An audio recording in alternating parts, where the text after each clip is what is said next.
So what's going on, guys? How we doing out there? Happy Wednesday. Another hump day. Another day closer to Comic-Con. Actually, you know what? I don't want to brag, but this year in particular, I've actually been better disciplined. Normally I'm scrambling, right, trying to get, like the postcard, the banner, all that kind of stuff straightened out, and end up having to pay like the occasional rush charge to get stuff out the door and delivered in time. But I gotta admit, man, I've been ahead of the game on this one. I guess just there's so much going on that I sort of realized I couldn't, waste it and budget my time correctly. And yeah, I mean, I'm a bit ahead of where I expected to be. I mean, especially for the game too. I mean, at this point, I'm pretty much at a point where I could just say, okay, done. And I'm in this weird quasi state because I don't know how much I want to sort of like tweak what's here, and try and make it work in time for Comic-Con, which is, what I mean. I head there 2 weeks from yesterday, but I'm gonna try it. I'm gonna play with it. One of the things I want to add to the game at a certain point, anyways, is gems, right? So I already have food in there that you can collect and replenish health as well as possibly power-ups. Not sure how I'm going to organize that yet, but I'll figure that out. But gems were another item that I want to add. So there's two different kind of collectibles, and gems could be used to trade in for actually acquiring power-ups and stuff like that. Just a couple things I think I talked about before. Like either invulnerability, like a force field kind of thing for a period of time, an instant health repair, right? So if you're in the middle of the mix and you don't have to worry about finding a little hidden area to purchase health, you just have one stashed away, and then one that also be like a sonic attack, right? So if you're up against an enemy that just is gonna be pain, just use it on that and boom, and then maybe have the food actually go towards replenishing that and giving another opportunity to use that power up again. So I guess, yeah, I guess that's what I'm going to be trying to pursue today is gems, because my to-do list, at least pre-Comic-Con, there's plenty of stuff I got to address after, of course, but stuff that I can try and shove into the game that I demo in a couple of weeks. Not much, so that's what I'm going to try and do. I'm going to try and tackle gems today. So I just started to play just before I came out with you guys. And that's actually red, so he should be this one, which is turned off. Hello. Alright, there's green. Yep. And there's... okay. Why am I seeing... That's weird. Oh, because it's tied into... Okay, I got it. I was just clicking the wrong thing there. I was clicking the whole group. Which I have no idea why I have a group parent for the whole thing, but oh well, who cares? So we have a red, we have a green, we have yellow, and a blue. The thought process there is that ideally what I want to have is different gems are worth different values, and then the idea would be that there'll be stash places, right? There'll be set places on each of these levels where they may or may not appear, and I'll try and keep a running total, right? So that way it's not like you can have one gameplay where there's just a massive amount of gems and another one where you feel shortchanged. I'll make sure that it's kind of balanced out over time, right? So that way if I have like these, gem points, right, that I can either turn on or off, then I can decide, and then I also decide like how many of the higher end gems should be collectible. The thought process also the fact that the green, I'm not even sure if I'm ever going to use a green, because I have the HTC, the food, HTC, QTC, that's a whole different game. Oh my god. The QTC is the Quadricerticale, right? QTC, it's easier. The QTC is already set up as a green kind of icon, right? Yeah, if you guys remember. Let me just fire one up here. So there's no reason, here we go. That's, I'm not gonna get any bigger. How about like that? Yeah, let me zoom in. There you go. So there's a nice big pile of QTC. So I don't know if it's worth trying to have a gem. I guess it's easy enough to separate them. And I guess if I have where the QTC, there's that little flashing glow that's, particle effect that's going behind it, whereas this one I'm just going to have like an occasional star, like kind of sparkle that will drag across it from time to time. Maybe that'll be distinct enough that I can get away with it, but we'll have to see. That's going to be trial and error for sure. But, and then also the yellow might be an issue as well, just blending in with that underground layer kind of look. So what I may end up doing is have like, the yellow and the blue might be one of those things where they're sort of like the same value, right? And blue gets used in underground, which is predominantly like a yellowish orange. And then conversely, when we get into like the open sky, where the blue might disappear into that, then I switch back out to the yellow that help that stick out more. But that's all in the experimentation phase. Right now, what I'm going to focus on is just sort of starting to implement that, and I guess what I'll have is it'd be kind of a modular design, so if I don't get it knocked out in time, if it's not reliable, then I can at least turn it off for, the Comic-Con demo. But, yeah, that will be the plan. So, tell you what, enough talking, let me actually start doing something here. Actually, you know what, let me start by, whoa, crud, and I just dragged that, didn't I? There you go.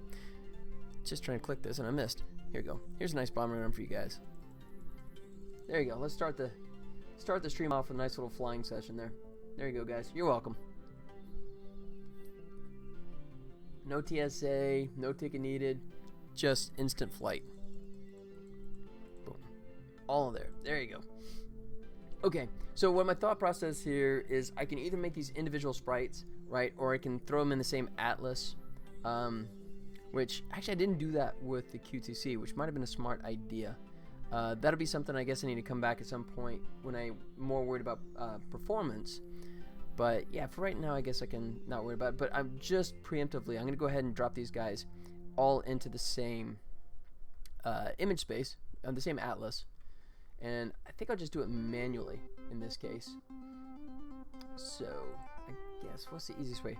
So let me see. Yeah, I got all of them. I'll call this a red gem, but in reality, all the gems are here available. So let me just go down the line here. So what I'll do is just briefly merge, copy new, paste, get rid of the background. I hate that. Image, canvas size, and we'll quadruple this. So we'll just, and throw him up in the corner. So we'll say 200 by 200, done. All right. Oh, yeah, you know what? That might be a little bit of a trick just because, because there's no edges to that. I want to make sure, well, you know what? Actually, no, I'll let Unity worry about that. It'll be able to cut it out. So, you know, never mind. I'll leave it as is. Don't need to overthink this. All right. So, but I will do this. I'll go history. I don't know why history always turns off, man. Every time I restart Photoshop, history always goes away. I have to bring it up every time. Don't like that. All right, so I'm going to undo the merge group. That's all temporary, just so I can briefly grab it. Where's my... Hello. Oh, because he's invisible right now. There he goes.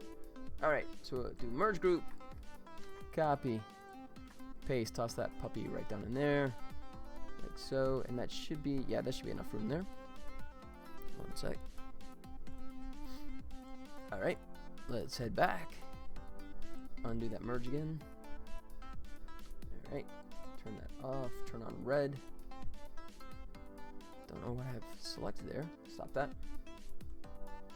Merge group, copy, paste. Throw him down in the corner like so. Ooh, that's weird.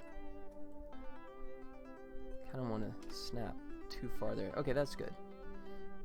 And then undo. Alright. And finally, knock that one out. Alright. Merge group. Copy. Paste.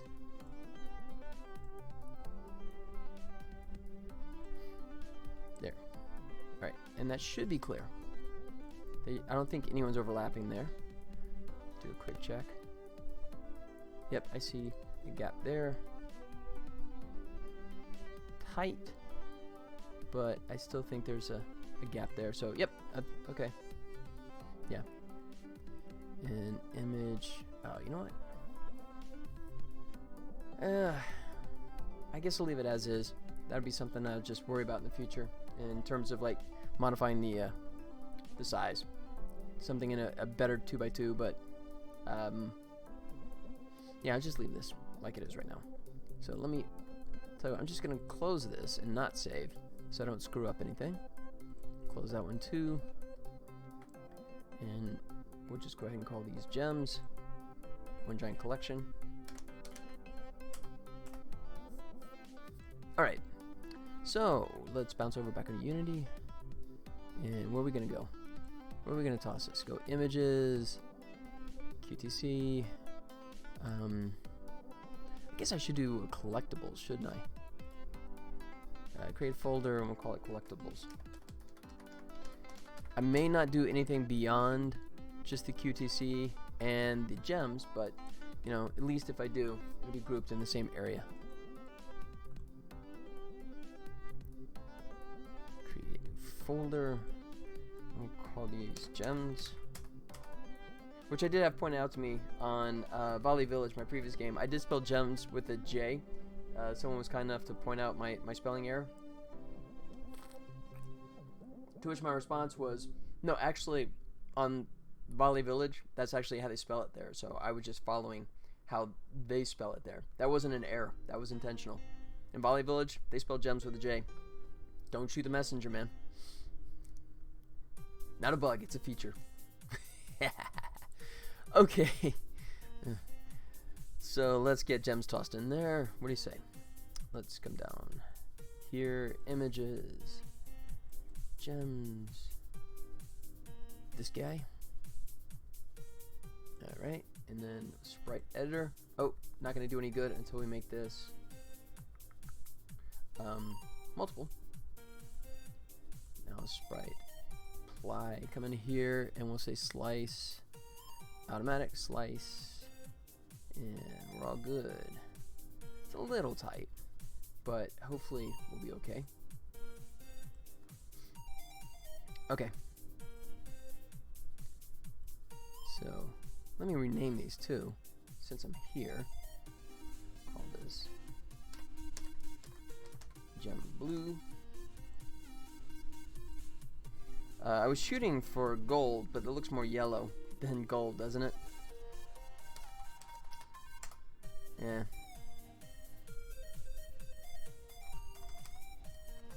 Gem red, and last and least, green. Grim Eminem. Green. Hey. Hit apply, and we're all good. Alright, so now we should see, there we go. So then, now what I want to do is make a prefab out of these guys, so that way I can instantiate them a ton of times on a scene and not have them be draw calls every single time. Actually, they shouldn't be. Once, because these are all off the same atlas, that should just be one draw call no matter how many I drop in. So let's go levels. Let's fire up this guy, for example, level 1. First thing we do is turn off.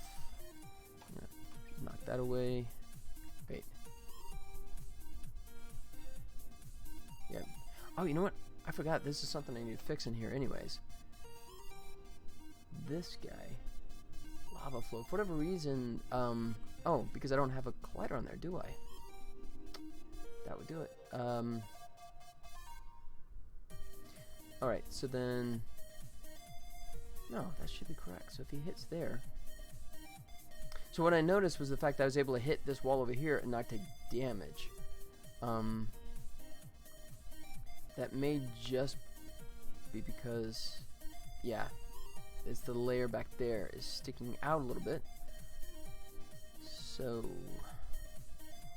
that's strange. Why does it not happen on the other ones? Tell you what, let me hide this for a second. Yeah, that's why. So let's fix this.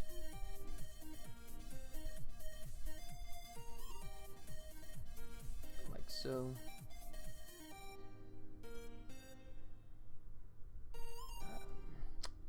Do this one. Ah.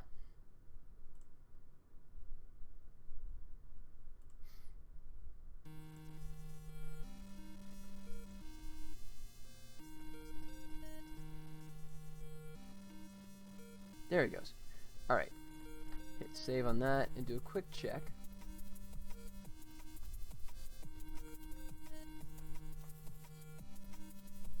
Let me go full screen.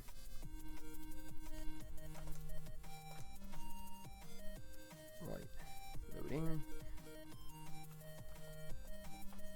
Yep. Alright, so we're taking damage like that. There it goes. Whoa, but... Alright, so I gotta fix that. That's just too deep right there. Okay.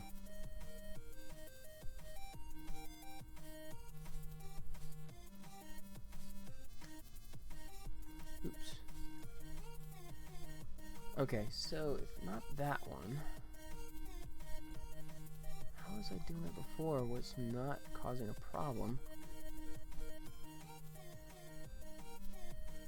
So it's just that one. Alright, so maybe if it's like the ground horizontal one, I'm not having it sort of override the lava, but for whatever reason on the side it might be. So let me see what's the least here. Turn off the lava again. Platforms is what we got. Shoot.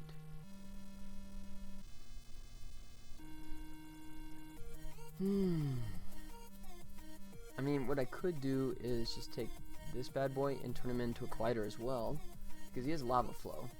So if we do that, let's see.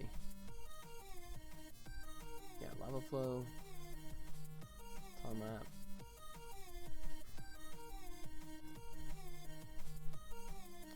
There's your body.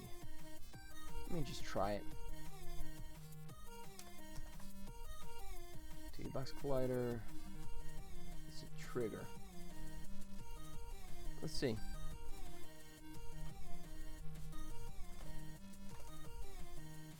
Actually, I should just load that level directly, so I have to do that every single time. Okay. There it is. There we go. Good. That's working. Perfect. Alright. So that was the solution. Just throwing a box collider on that lava that sticks out. Make it a trigger so it can pass through it. So it overlaps nicely. But does the damage that we need. So there we go. Meantime, I'll celebrate that with a bombing run. There you go. Okay, so let me also switch scenes here. No reason to start in the main menu every single time. There we go. Start there. Alright, so now what I gotta do is start thinking about where I want to drop those gems. I'll start with just doing gems, I think, in general, and then I'll probably come back and put placeholder, just empty game objects. So that way, at runtime, I can drop in gems, yes or no, right? I can add them if I need to, leave them out if I want to. You know, I can, like, maybe be more generous on the easier levels, and then more stingy on the harder levels. So, let's do that. Let's go. Where's my prefabs? Levels. Okay. And I guess what I need to also do, let me come out of this prefab. I'm going to go ahead and make a prefab off of those gems like I said I was going to do. So I'll tell you what, let's go game object, create empty, center him, like so. We'll call it gem blue, just to start off with. Yeah, okay.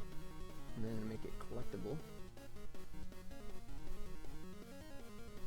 There we go.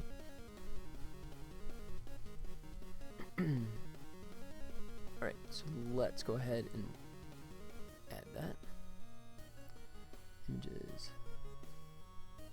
Collectibles. Gems, and I said blue.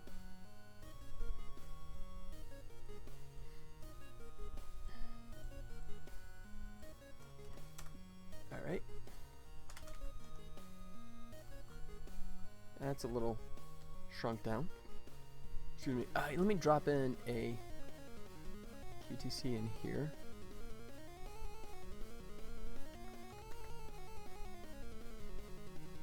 Let's see. QTC, do the hanging one. That's not too far off, but yeah, I'm going to scale this up just a tad.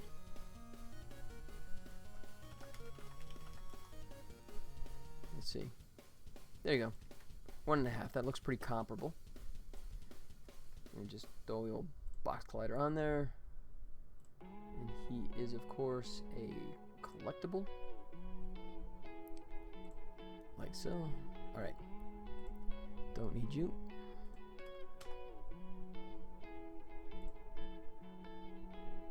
Alright, and I definitely need to clean this up. My prefab folder is starting to get a little nasty here. I'm going to do some folders and start cleaning that up, but don't feel like doing it now. Too lazy. Do it some other time.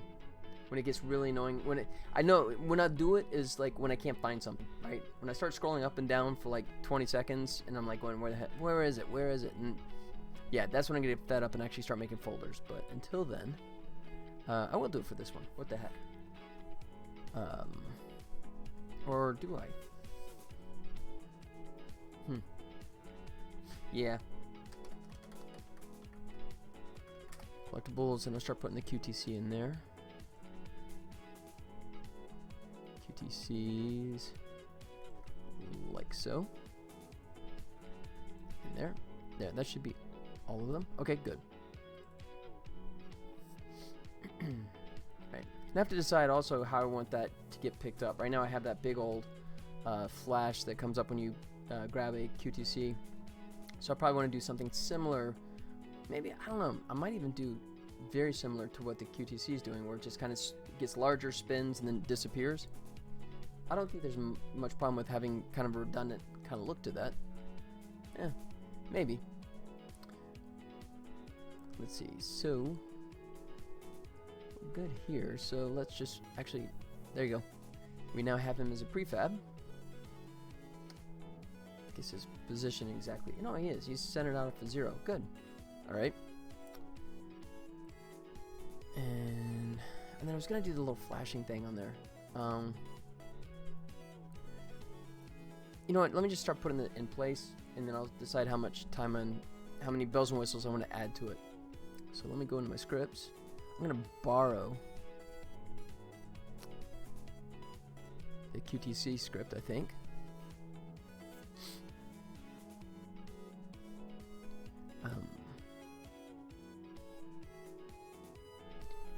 Oh, okay, that's not it. Okay, so what script do I have on that bad boy? Or maybe it's not actually. There may not even be a script on the QTC, come to think of it. Go away, images. Let me go back into my prefabs. Collectibles, QTC. Let's see.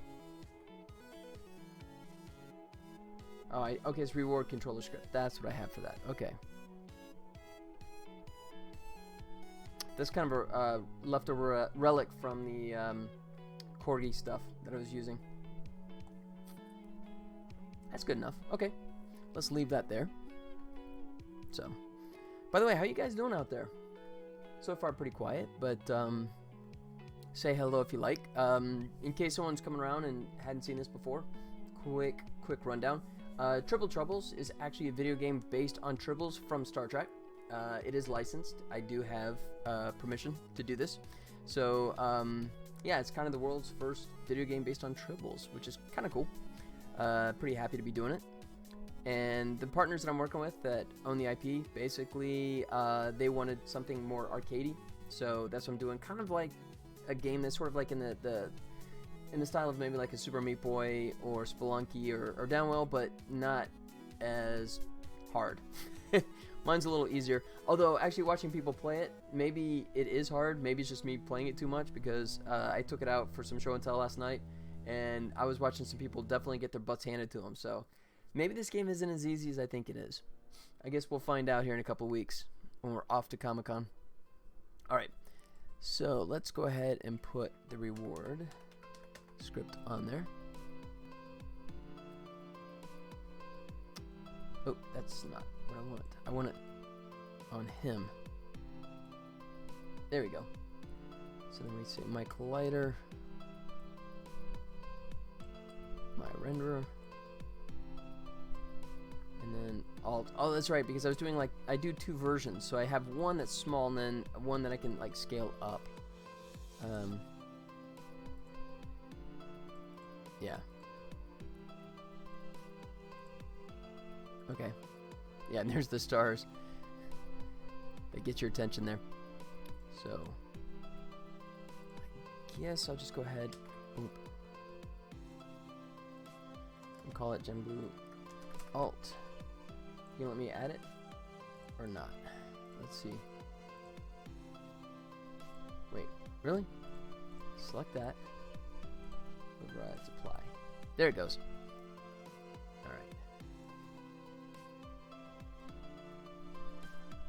Okay, I think what happened before is I was using the gem and he had the script on it directly, which kind of makes the positioner here kind of unnecessary because I'm not doing any animation that I have to worry about fighting for translation. So, tell you what.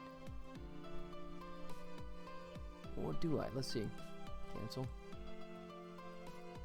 Ground stars, yeah. Okay. Let me try that. Let me stick him on there. Yeah, fine.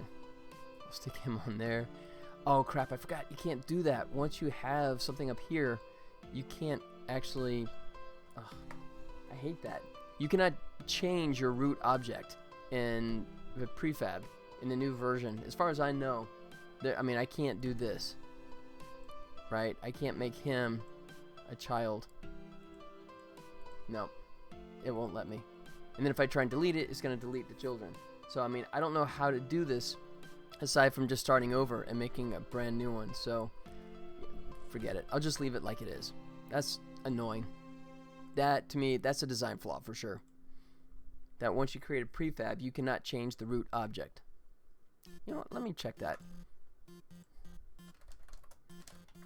Change root object in prefab. So I'm not the only one that dealt with this. Editing a prefab in prefab mode. How can I change the root object of a prefab? Answer, don't. I was close. 0 replies. So I think the answer is no. Continue with the child. Now I need to make the a game object as the root and make it the parent of the current root. How do I do that? I already tried too much. I tried much, although I didn't find anything. I even changed the prefab files with a text editor. Unity crashed. Good. Okay. I'm glad I learned that, so I don't try that route. That would be bad. I would get pissed if it like crashed Unity. Yeah. So I think I've answered my question that you literally cannot do it. Okay. Can someone elaborate on support for reparenting prefab root in awake or on? Oh, you have to do it on awake or enable. No. I don't want to do it in the inspector. How to edit prefab priorities on a prefab. Yeah, that's through code. That's not what I want. So I literally don't think it's possible. I don't think you can actually edit the root of a prefab short of just making a brand new one. That's kind of crazy in my book. So, alright, so I guess I'll just leave it. I mean, it's not what I want, but I'll leave it. Yeah, it's not going to hurt much. In that case, I'll just go ahead and unparent that. Put that back attached to the root. Bounce back out. Okay. So there's blue. Alright. So in theory, if we make this guy go away, put him here, leave him at that point, we should be able to collect him. Like so. Oh, we gotta change his depth, don't we? His layer is completely wrong right now. Put him on background. What do I do for QTC? I think I do it just, I want it sort of like over the background, midground layer, but behind the platforms. So when the platforms kind of rise in front of it, it doesn't overlap on top of it, because it kind of breaks the depth that I'm kind of trying to imply there. So let me bring up the QTC again. Collectibles. Platforms -5. Okay. I'll go that route.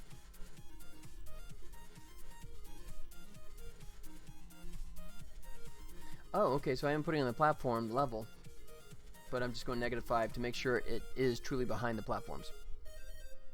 Cool. -5, and of course I'm doing this not in prefab edit mode, so I need to apply it. So now he should be behaving. Let's try that again. Yeah. There you go. Cool. Okay, so then what I need to do is collect QTC. Let me see here.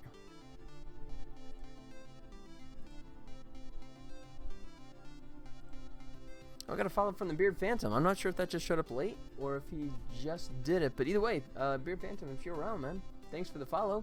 I don't know if my email is just being wacky. I've had that before, where people like email me certain things and it literally is like 24 hours before it shows up.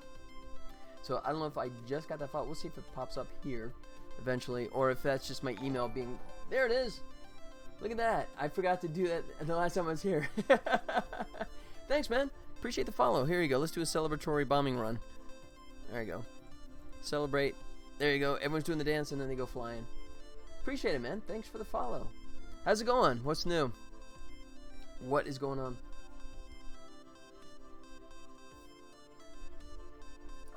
Not too much in terms of the game stuff.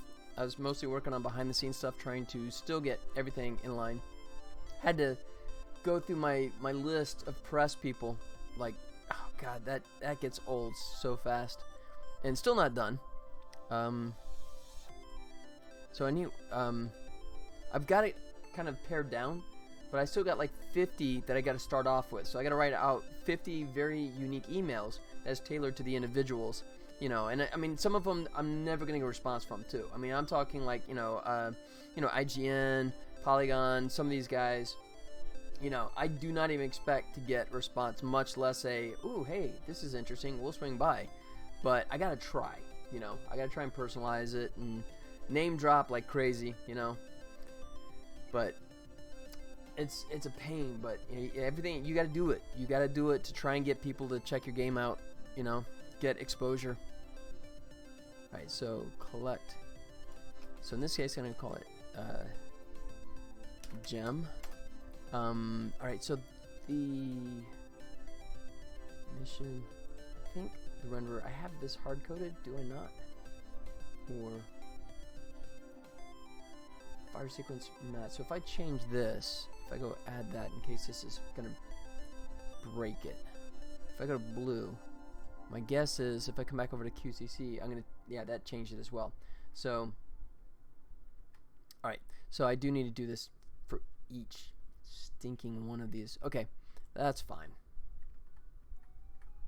There, okay, put it back. So then, fire sequence mat add.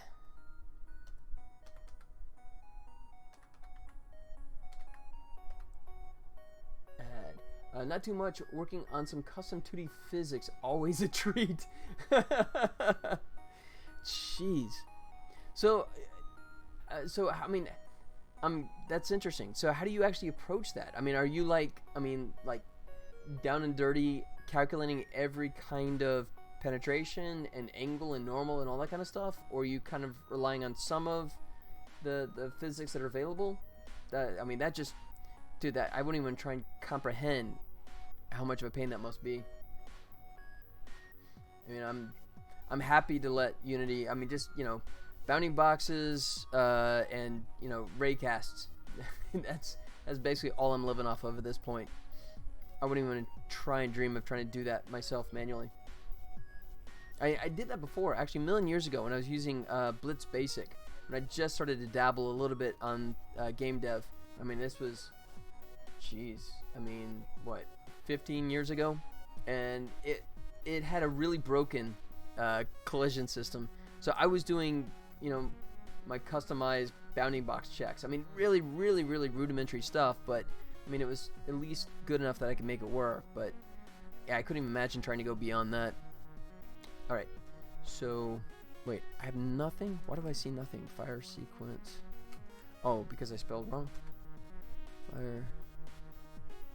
Really? Oh, okay, let's just hit it this way. There we go. So materials. I'm going to throw this up here in materials. Add, right? That's our guy. So, yeah. So I'm going to take that. Was it? Oh, shoot. Which one was it? Oh, crap. Prefab, collectible, click TC, and watch, it's probably gonna be both of these stupid things.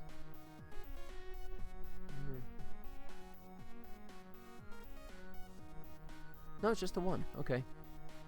So it is just the mat add. That's all I gotta mess with. Okay.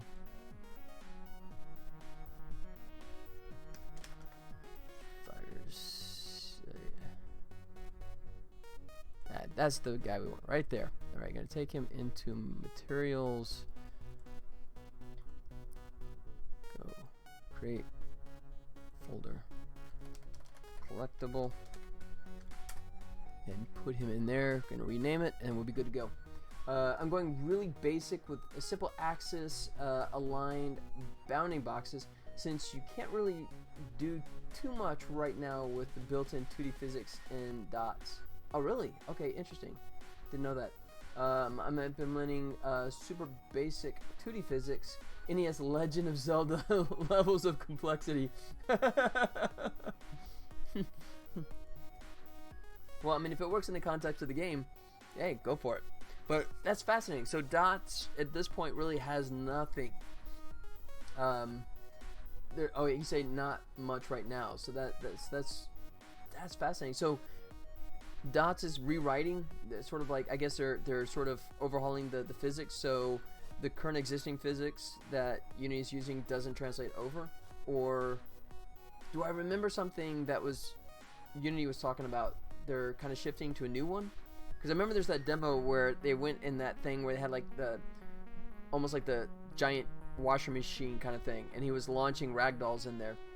He got like a ton of ragdolls that were all tumbling all over each other, and they were saying that was going to be like a new custom physics, but I'm not sure if that's part of just the replacement for the current physics, or if that's tied to dots. I don't remember offhand. Either way, wow. Yeah, I wouldn't want to. That sounds similar to what I was playing with Blitz Basic back in the day, and that was not pretty. Recently announced dots physics with Havoc as an option as well. I'm pretty sure that's 3D only right now. Got it. Okay, and I think that is what I saw in that demo, right? Where they're just doing the massive amounts of ragdoll going into that little tumbler and then falling all out.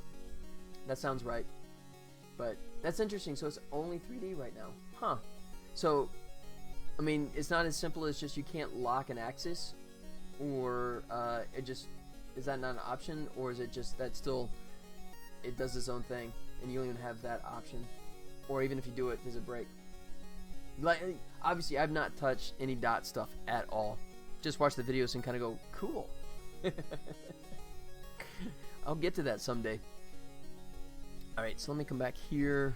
Materials, collectibles, and this is going to be QTC collect material. He's green, right? So what I need to do is replace that. I'm going to do that first right now before I forget. So go prefabs, collectibles, QTC, and do this for all of them. Excuse me. Oh, no, sorry. Only this guy. This is the only one I have to change. Forgot.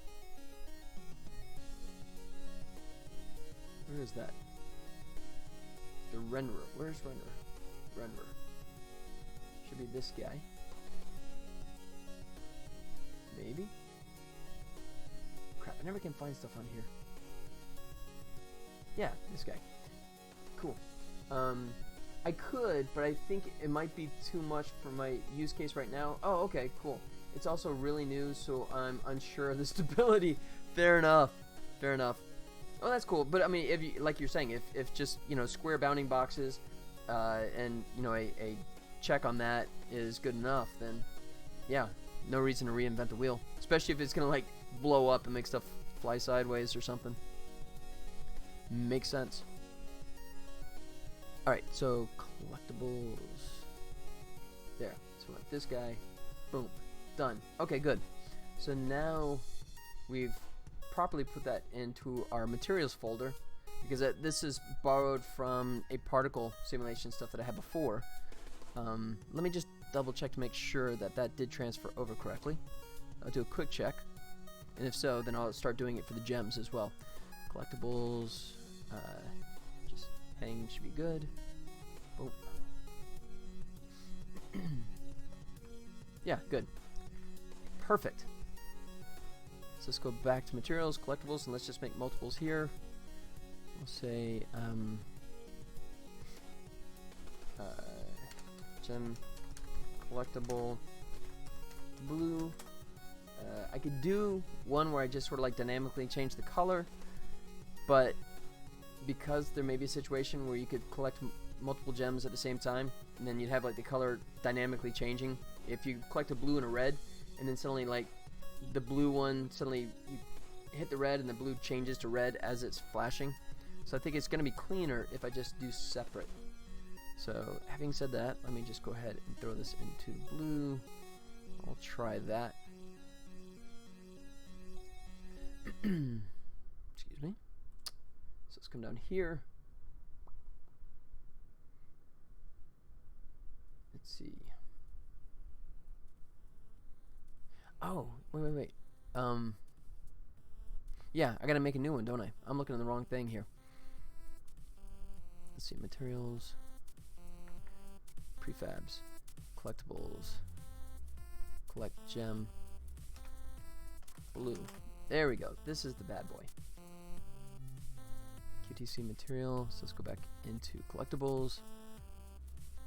Gem to collectible blue. There. Now I gotta make sure the script, I gotta point that to the right thing.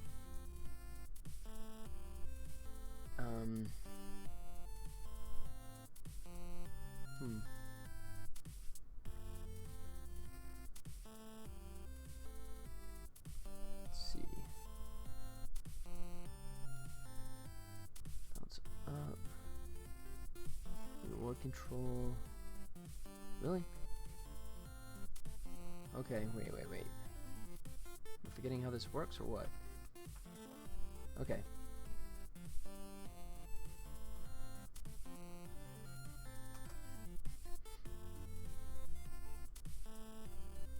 Oh, okay. That's why. I'm grabbing the wrong thing. So I just have a bunch of them floating around. So I'll do that with blue and I guess. Yeah, I think that'll be easier. 1, 2, 3, 4, 5. Yeah, I don't think I'm ever gonna have more than like 4 or 5 gems in the same place at the same time. So I should be able to get away with that. Why are you so far off to the side? Now leave him right there in the center. Unless it's gonna flash when it starts. Nope. Alright. Yeah, I forgot I did it this way. Not a terrible idea. So let's create an empty game object. Zero him out.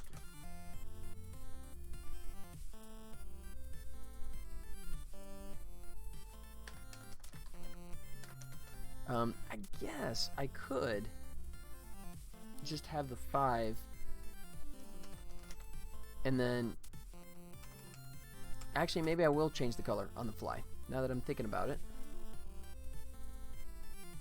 Yeah, since he's gonna be part of a pool, there's no reason to have like 4 different pools for each one of the colors when I could just change it on the fly.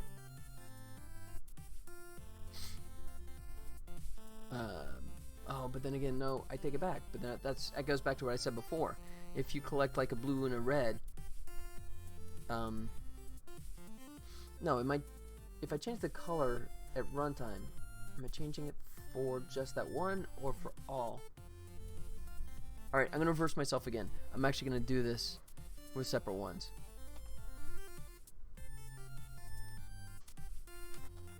Erring on the side of caution. This may be overkill, but at least this way I know I won't have to worry about a flashing color changing from like blue to green right when you're collecting it, because you collect a green right afterwards. Alright, do that. 1, 2, 3, 4. And then, yeah.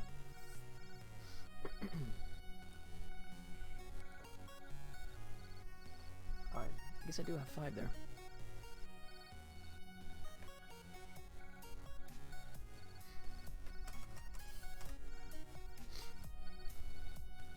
What do I call it? Oh, collect QTC. Ah, should I change that to collect? I'm gonna change that to collect reward. I hope that doesn't break too much, but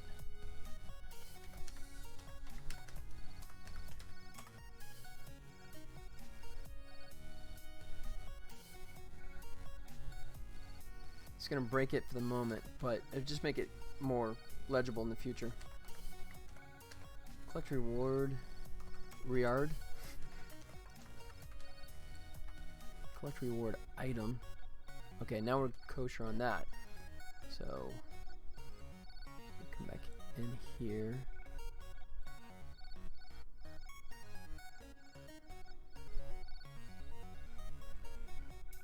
Reward item.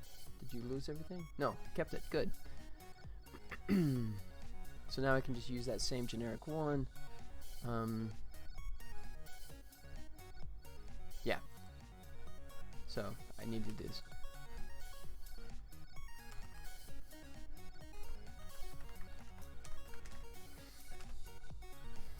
Serialize field, collect QTC group, and then good. Okay, so even though I'm using the same name, I can still point it to the right group, so that won't step on toes.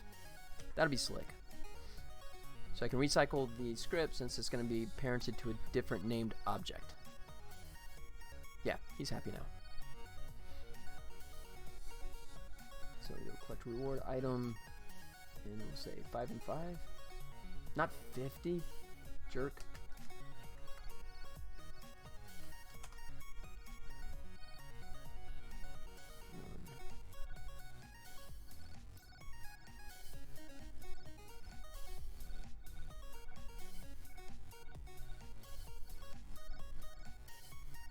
Oh, shoot. Come back through here again for this pass. I gotta double check to make sure that I'm not referencing the name in the script. Otherwise, I'm gonna have to come up with something a little prettier here. Let me get rid of the parentheses. I can't remember if I clean this off just because I want to look pretty or if I'm actually referencing it in the script. I have to check that now.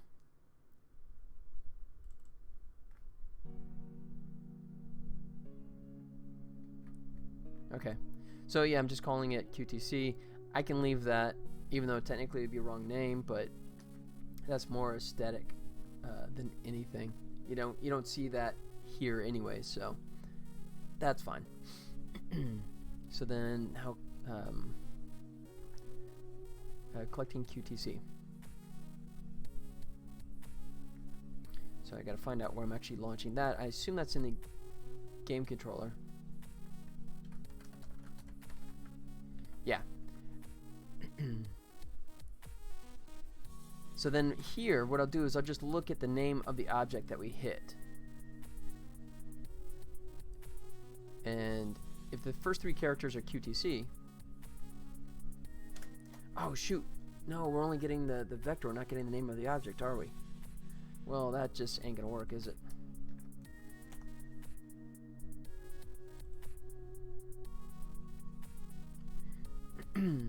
Game object. So I think what I'll do is I'll just send the full object across, and then I can extract the name as well as the position. Oh no, I'm getting the player position. Crap. Wait, I could just do 2, can't I?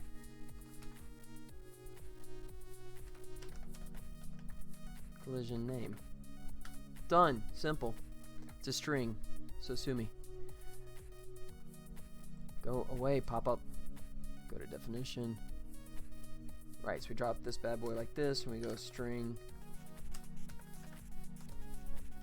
hit object. There. So if hit object substring 3 equals QTC, then do all this crap.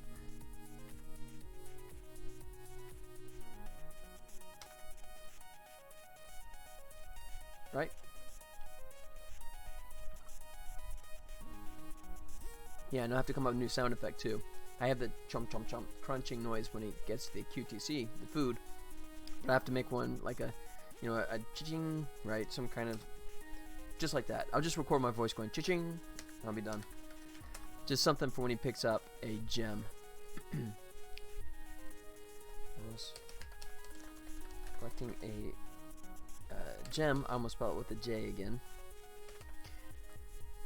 And then I have to discern if it's a red, green, or blue. Gem blue. Switch. Hit object.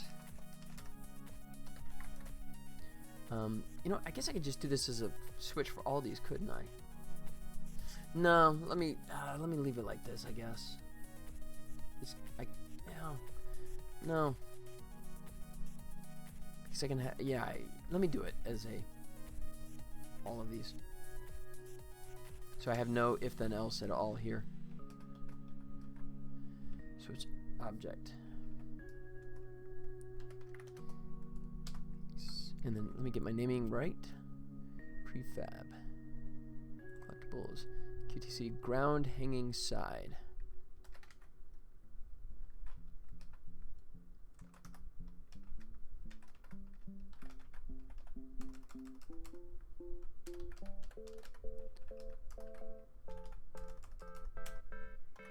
Side. Hey, what up, Runes? Do you mind telling me how long you were programming until you got your first job? Well, okay, hard to explain. It's my own company, right? So I'm sort of like working for myself. So I gave myself the job. I've always kind of tinkered, right? I mean, going all the way back to the Commodore 64 days, but I earnestly started in 2008. That's when I really started jumping in and doing game development, and I released my first game 2 years later in 2010. But I mean, to this day, I really haven't taken a computer class, which means that my coding is just, you know, just a hair above crap, right? You know, it runs. That's the best thing I can say for it, right?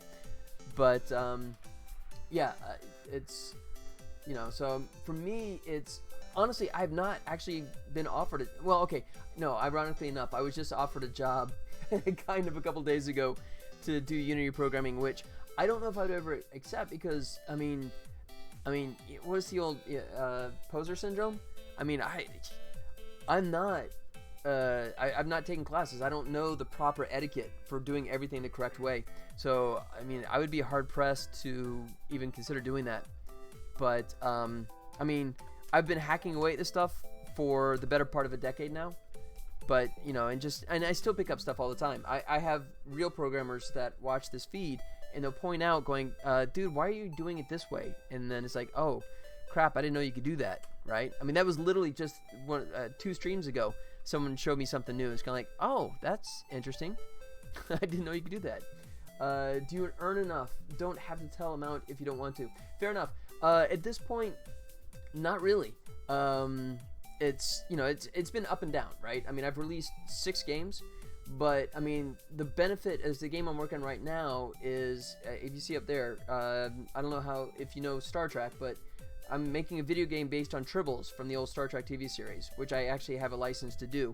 So this one I'm hoping to do really great things with. But no, some of my games have done pretty well, and some of them have done just god-awful. And for me, the situation is I've also been an animator. I'm an animator who's been doing it for 20 years, mostly for TV shows, occasionally movies, and video games. So it's one of those things that I've had the opportunity to take freelance animation work, right, and subsidize the game development, you know, until I have a game that earns enough, right? So it's been this kind of weird relationship. You know, even though I sort of went into the game development full time around 8 years ago, you know, I still, when LA calls and says, hey, do you want to work on such and such TV show, you know, more than not, I usually say, yeah, okay, you know, and it's great. So I can earn my old Hollywood money, but then, you know, just put that into the game development stuff. So right now, the answer is no.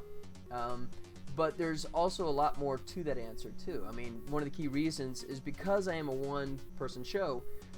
You know, the old adage, you know, you're only as good as your weakest link. And in my case, the weakest link for me absolutely is the business side, especially in the promotion side.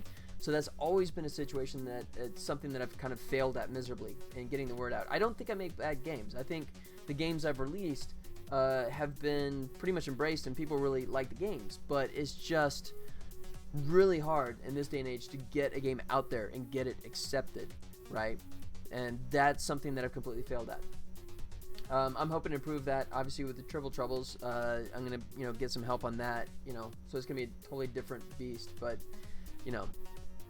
So, long answer short is no. At this point, I can't say that I'm earning my living off of just game development. It's a combination of the game development combined with my occasional freelance animation work.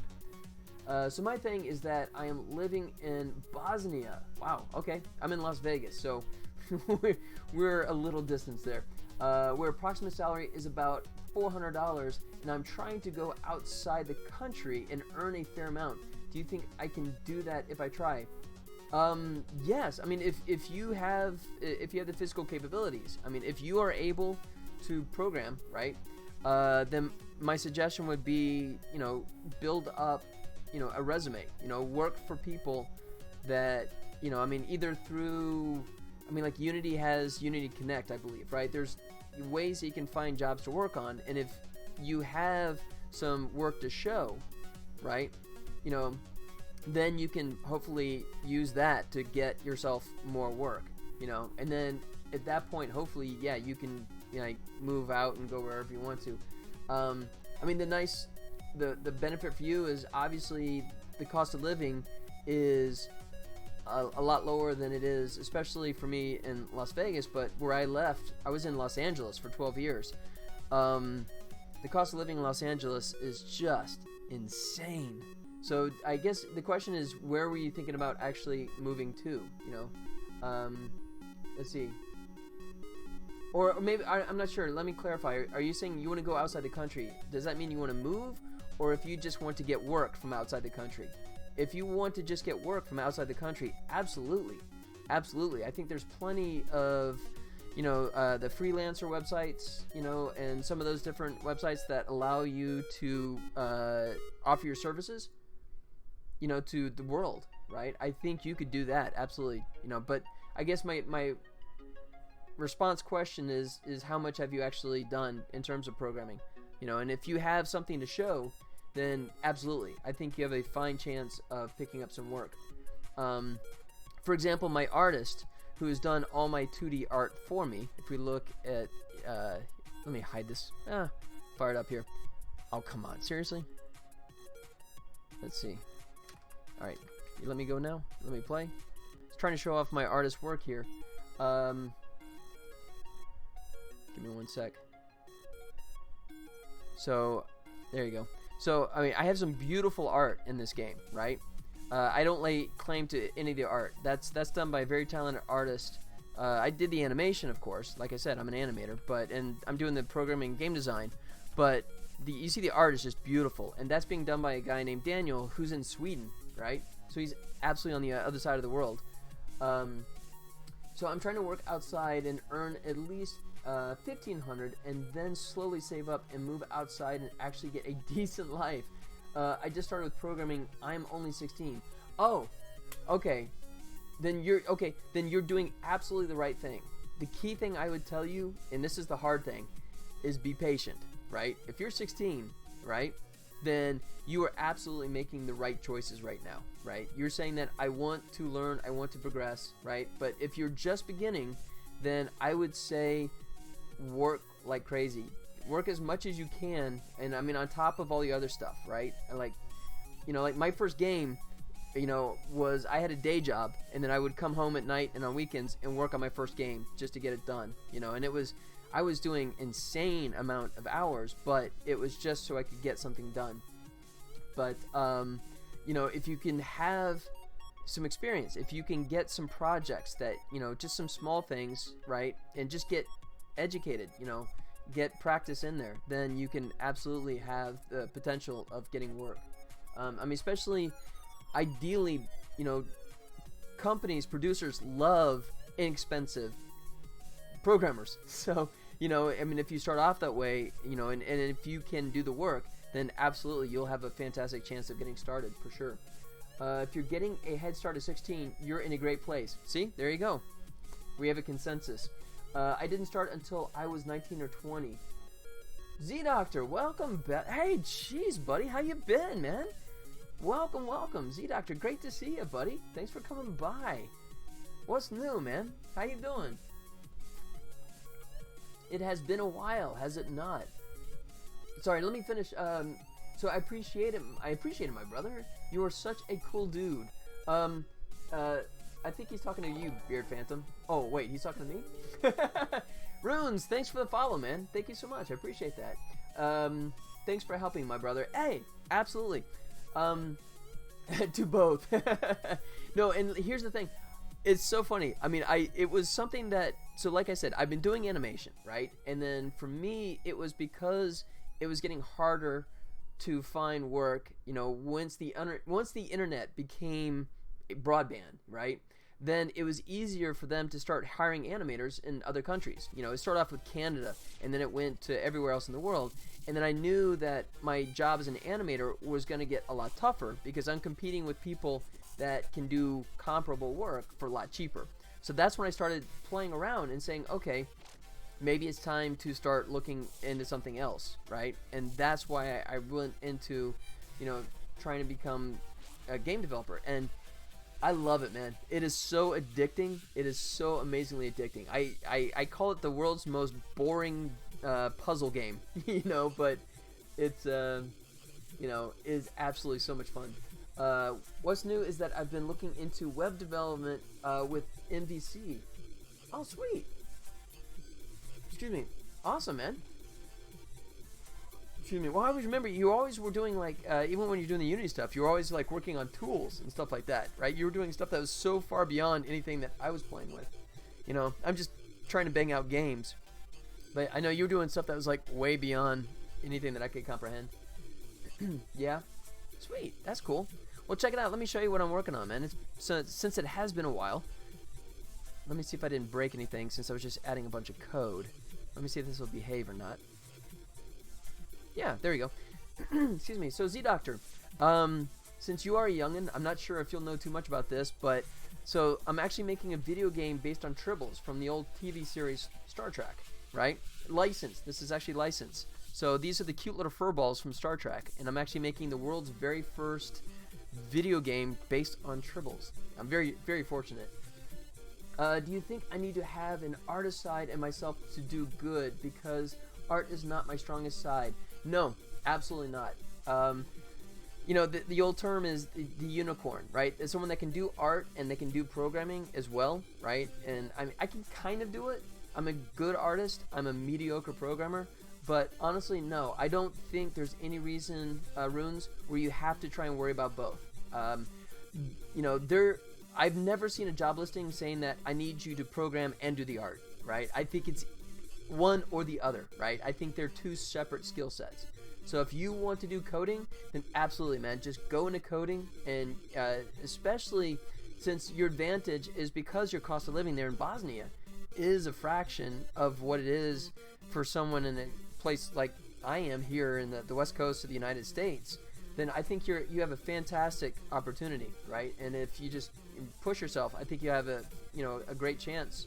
You know, the key thing is just practice and learn right now. If you're 16, man, you're absolutely, like we were just saying, the Beer Phantom and I were saying that you were, I wish I was 16 and that focused. Well, when I was 16, computers weren't sophisticated enough to do this kind of stuff, but you know, I'm envious of your passion, and I think you know, if you work towards it, you'll do very well.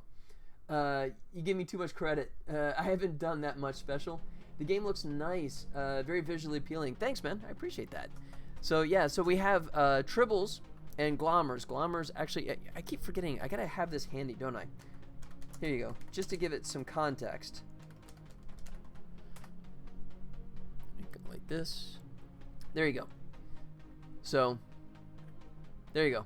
So there's Captain Kirk buried in a wave of Tribbles from the episode The Trouble with Tribbles. So I'm making a video game based on the Tribbles, and then they also, let me go duplicate, call this, and let's say Glommers. So Star Trek did an animated series, which not that many people know, but so the Klingons actually invented a Glommer, which is a genetically engineered creature whose sole purpose in life is to eat Tribbles, right? So I have the good fortune of having rights to Tribbles and to Glommers. So I'm making a video game specifically that features those two items. Let me move this back out of the way. And you can see here's my version, my take on the Glommer. So the art was done by an incredibly talented guy named Daniel Thomas, and then I did the animation, of course. So you got that, and then there you go. I got the audio muted right now. Crank this up so you can actually hear them. So Tribbles have this iconic purr. Here you go. Wait for it. There you go. And I wasn't allowed to use the original TV show purr. I had to replicate it myself, but I think I got pretty close. And the screech. So here you go. So, you know, There you go. So that is a Tribble classic Tribble screech that I replicated. And you got these bombers just waiting to jump on you. If you're not careful, they do damage. But then you can squish them, and they go bah, and they get squished. So there you go. So this is about a little over 2 months in right now, and I'm in really good shape, at least for an early demo for San Diego Comic-Con, which is coming up here in 2 weeks. So I'm really excited about that. Let's see. Your Phantom, you should check out games like Square Ball and Just Shapes and Beats. You can do so much with the simplest art if you're not art focused. He's totally right. He's absolutely totally right. The new fad, right? The new thing right now is the hyper casual game, and hyper casual games frequently have very little in terms of art, right? A lot of them are just nothing more than geometric shapes. Yeah, it makes sense. This might be a hard question. How do I prove myself to companies that are willing to employ me as a good programmer if I don't have a degree, or is a degree a must-have? I am talking about a scene that can happen if 5 years my English is not that best, so I don't know if... No, I do. I completely understand, Runes. It is true. I'm not sure. I mean, I know a lot of companies will say that, you know, and they'll say that you have to have a degree and you have to have like 10 years or 5 years in the industry. I don't think it's true. I think the key thing is number one is learn, right? Get comfortable with whichever, if it's Unity or it's Unreal or whatever kind of game tool that you want to use, get really comfortable with it, right? To the point where if someone says make this kind of game, right? Make a 2D game, make a 3D game, right? Make it so you know that either you know you can do it, or you feel like you could learn the missing elements and make that game, right? And once you're at that point, right? And that's a long time, by the way. I mean, I'm not talking, you know, short time. That's really getting comfortable. Then start reaching out not to big game companies, but just to small game developers, right? That you can start making, you know, or game jams. Dude, game jams. When you're comfortable enough, right? Then either like Phantom was saying, either do hyper casual games with just shapes and blocks and participate in game jams, which cost nothing but your time, and start making games there, right? The nice thing about game jams is they force you to make a lot of stuff very quickly, right? And it helps you sort of get disciplined and become better at your work. But if you do that, and if you make a project on a game jam that gets attention, then you will automatically get elevated, right? And that would help in terms of someone being willing to say that, you know, look at this, look what this guy did at a game jam, right? We need to hire this person, you know? And that can help sort of like circumvent the need to have that degree. I mean, obviously it's always going to be a challenge to apply to a company when you don't have that degree, but it is possible. Like I said, I was literally offered just a couple days ago, I was kind of verbally offered a job here in Las Vegas doing Unity programming, which, I mean, I was totally flattered, but I'm definitely not the best candidate, you know? I mean, I think I could do okay, but I do okay by my own standards. In my situation, if I'm making a game and if I can't figure out how to do something, then I just change my game, right? But if you're working for a company, you can't tell them to change their game to make it work better for you. Phantom says, I didn't graduate college and I've been in the games industry for about 4 years now. Boom! There you go, man. That doesn't mean that others wouldn't benefit from having a degree, but in my personal experience, I haven't needed one. So there you go, man. That is a fantastic endorsement right there. So yeah, I think the whole issue of having a degree, you know, and to be honest, here's my own personal experience, right? You know, I mean, like I said, I've been doing animation for 20 years, and when I started doing animation, there was no such thing as animation schools, right? They didn't teach that stuff. Computer VFX schools, they didn't exist. I'm old. But that's always a thing too, is that I've been in situations where I've worked with companies that needed to bring on more help, And of course, they were trying to save money, so they're looking for younger people, junior people. And they would look at the demo reels and the work they had done, but then, sometimes there's some nice stuff there. Sometimes there's terrible stuff, but some of the people have some really nice stuff. And then the question becomes, this is really nice, but can they produce this in a production environment, right? You see this beautiful work, but do they spend like 5 years doing it or 2 years doing it? Or can they do this, in the time span of a week or 2 weeks, So even with a 5-year degree, that doesn't mean that you can be a good programmer in a working environment. Honestly, I believe that, schools teach theory, they teach, the basics, but I think school and real world are totally different things. That one I totally speak from experience on, because I graduated before computers were able to do this stuff. So, I actually graduated with a film degree, which was, it was a waste of time. Nice way to spend a couple of years. So, yeah. But just to emphasize what Phantom is saying, right? I think that's incredibly encouraging that he's saying that I think there's possibility for, so yeah, you can get those jobs, right? It won't happen overnight. It won't happen in the near future. But if you hone your skills, if you get better, and you start doing stuff either with small companies that need the help and can pay very little, but give you something to put on your resume, right?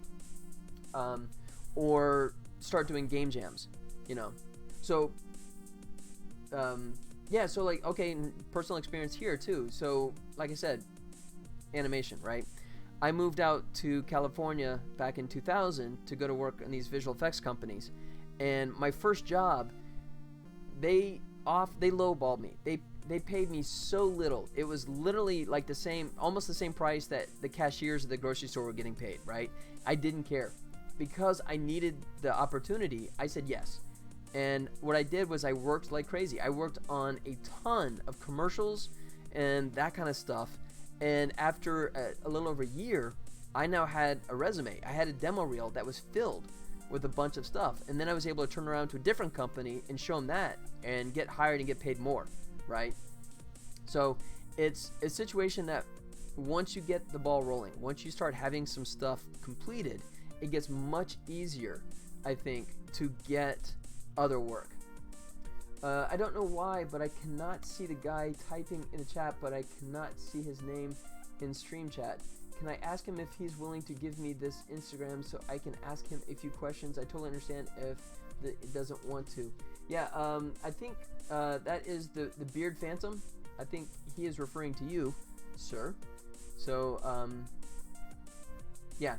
So if you want to provide that information, you can PM him if you want to.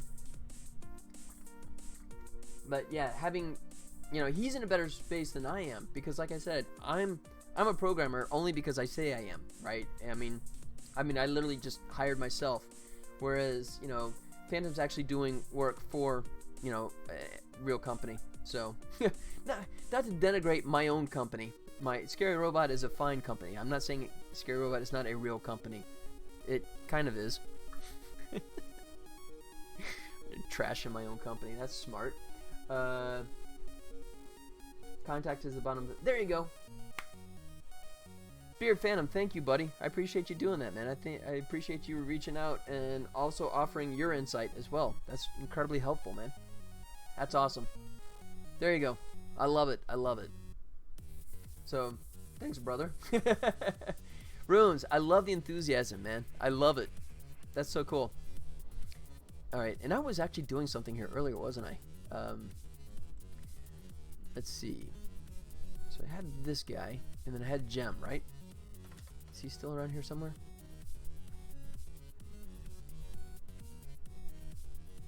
Gem Blue. There he is. Can I turn it back on? And I can. Alright. And I don't think I've swapped them out yet. I don't know if I produced a new material for that yet. Sea Doctor. Uh-oh. Website that says not secure. Oh, one of those HTTPS things. God, stupid. I hate that, man. That's just so infuriating. Yeah, that's a good question. I actually I dumped GoDaddy for another one-on-one that has a free SSL certificate, so I could actually get that S on there. On my phone, it works right. Super basic. It's a GitHub Pages site. There you go. I don't know, that GitHub. I've heard scary things about that. I don't know if I trust GitHub. Kidding. Okay, so let's see. Collectibles. Gem collectible blue. So I do have him set up, and he is blue. Yes. So let's go ahead and blue. Oh, I did change these out, didn't I? Excuse me. So then that actually should have been correct. Why did that look green? I just followed you, brother. There you go. Sweet. Oh, crap. I didn't do anything.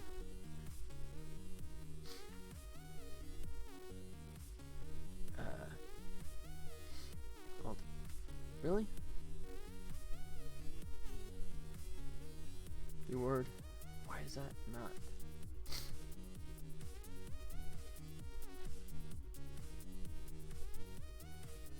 Why would it say it's not assigned? The heck it isn't. It's right there, jerk.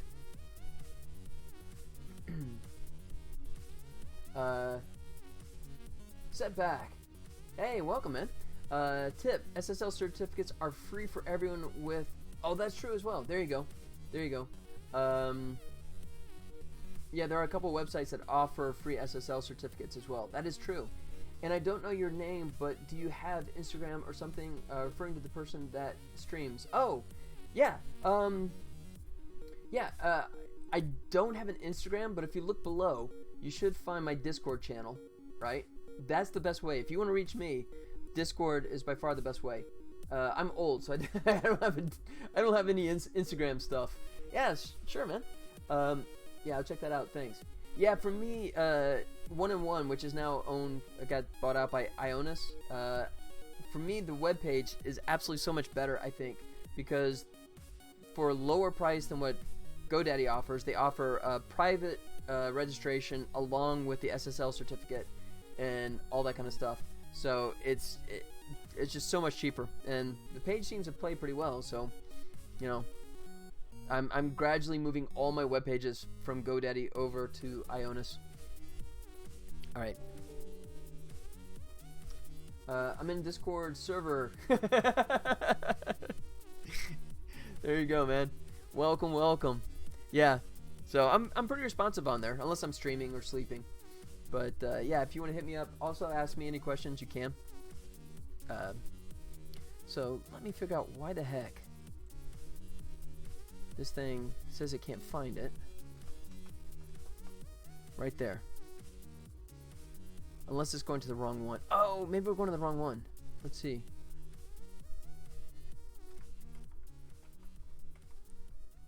No, that's Alt QTC.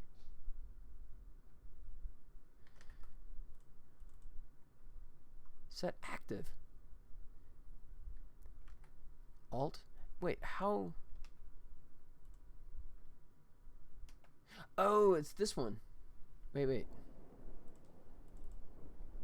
Reward controller.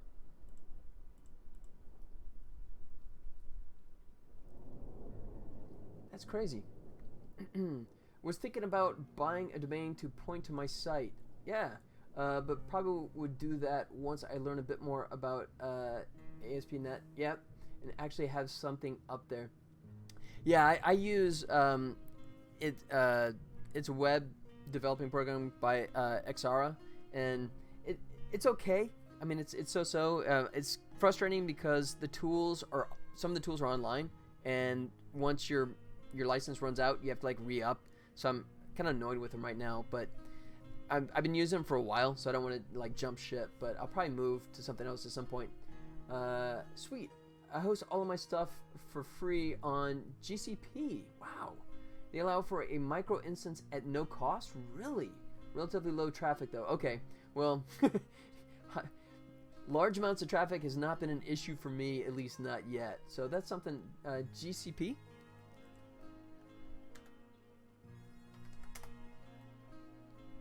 Oh, got you. Talking about Google Cloud. Gotcha. Okay.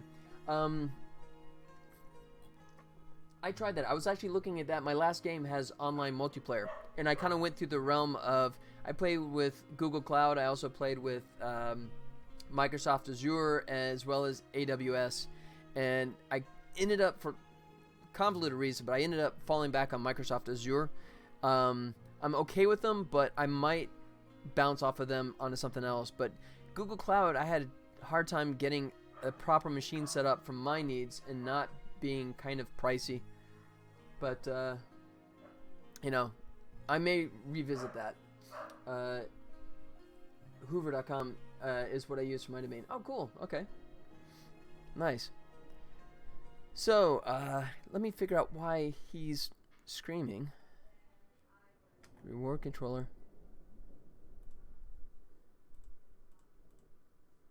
Let's see. That's bizarre. I don't know why that's airing out, because all of them actually have particle system. Wait, alt. Oh wait, no, I'm looking at the wrong thing, aren't I? I am absolutely looking at the wrong thing. So, gem blue. No, it's right there. It's the alt. Is it because I'm turning it off or what? It's pricey, not geared towards small devs at all. Doesn't scale down very well except for free tier. Yeah, so there's a big threshold. Maybe if you're doing like a super big scale thing, maybe it becomes cost effective. But yeah, I noticed that the Google Cloud stuff, I was in that in-between area. And yeah, that was going to get pretty pricey pretty fast. Alright, so this is kind of crappy here. Reward here. So, okay, so then just for the fun of it, if I do this, I'm not going to get an error. Wait, I'm still getting the error. Ooh, alright, now I'm totally confused. Yeah, I'm back to my issues with trying to copy-paste my code, and it completely breaking on me. So the script is turned off, unless... Oh, I got it on both. That's why. What did I just say about copy-paste? I'm an idiot. That was it. So I hit apply. There. We bake that into our prefab, and now it should behave. Ew. Alright, so it kind of worked. Eesh, but not really. I was wondering about this for a while. How do free games devs earn except on in-game purchases? In-game purchases and ads, right? You know, it's more common now. In-game purchases are harder to make money at, but you know, if you have a situation where you know you have like 3 lives and then you die in that 3rd life and it goes game over, or yeah, you have to start over, or you can watch a video for 30 seconds and I'll let you keep playing right where you left off. Don't lose your progress, right? And the person's like, oh, great. I'll sit through a video for 30 seconds and then they get to play the game more. That's my last game. Kind of went that approach. More so for like, the game plays on coins, right? You have an island that you're shooting projectiles in another island, right? And if you lose and you run out of coins, you can buy coins or you can watch a video and get coins for free, and then you can keep playing. So traditionally, it's a matter of trying to come up with a way for the person to want to keep playing, but if they don't want to pay, then they'll just watch videos.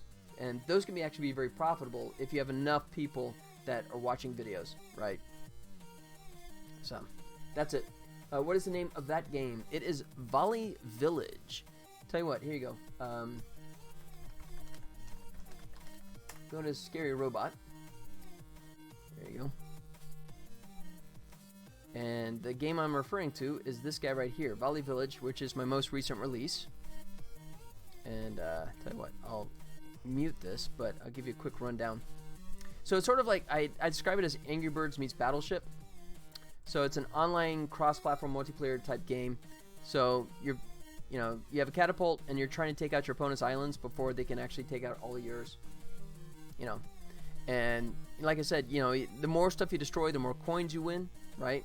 And if the coins allow you to upgrade your characters, which it's actually not a game performance change, it's more of a cosmetic change. I want the game to sort of like stay much more level, right? So, and that probably did hurt me, to be honest, because I'm not doing the usual thing, which is the pay to win thing, right? I don't have a thing where you can pay, $20 and they get the best items, the weapons, and then be able to like destroy anyone you play. That's not the way I made my game, and as a result, I think I'm not making as much money as I could because of that, and that was a conscious choice on my part, and that's fine. I mean, I made the game that I wanted to make, but that's just my choice. But I mean, this shows how you can play either random matches or you can play against friends. Yeah, this is an early commercial when I was still planning on doing a desktop release, and that could still happen, but right now it's just available for iOS and Android. Until I get a better user base on mobile, I'm probably not going to expand into desktop. And right now I'm kind of like buried into the new game here, trying to get that out as fast as possible. So there you go. So that was a long-winded way of saying my previous game was called Volley Village. Alright. Tell you what. Kind of stymied on this for a second, so I think this is a good point for me to duck out and do a quick restroom break. It is at the 90-minute mark, which seems to be my MO these days. So hang tight, guys. Give me 1 sec. I'll tell you what. I'll do a farewell bombing. There you go. Alright. I'm going to duck out, use the restroom real quick, and I will be right back. Hang tight. I'll be right back.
Alright, and we're back here. Let's see what I missed. Let me move this mic right here, just a smidge. Alright. I see you have 100 plus downloads on Android. How much do you have on iOS, and have you earned decent amounts of this? Okay, well, let me clarify. So, number one, the game has only been out for a couple of months now. Number two, that number actually doesn't really update very well. It's actually more than that. I think it's like on a high threshold before that actually bumps up, but it is actually... There's more plus than 100 there. The other factor for me also was the fact that, excuse me, that I had a early pre-release, right? So you were able to download the game while it was in beta for a long, long time. So a decent percentage of my user base downloaded the game before it had a public release. And what's really, really frustrating is the fact that once I went from beta to release, Google hit reset. So all those people that already had the game and then downloaded it again don't count, right? So that's just really kind of pisses me off, but nothing I could do about it. So that's a bit of a misnomer. Apple is doing a little bit better in terms of downloads, but neither one of them are doing nearly what I'd like. So no, to answer your question, no, I have not actually earned a decent amount. But part of that is also on me. You know, I think I hinted at that before. You know, is the danger of being a one-person company is that whatever is your weakest link ends up being the weakest part of your game. And in my part, it's always been the publishing, right? That the marketing and that kind of stuff. And part of it was I started to really push the marketing, but then once the Tribbles project came about, I sort of pivoted to use that. I hate that term.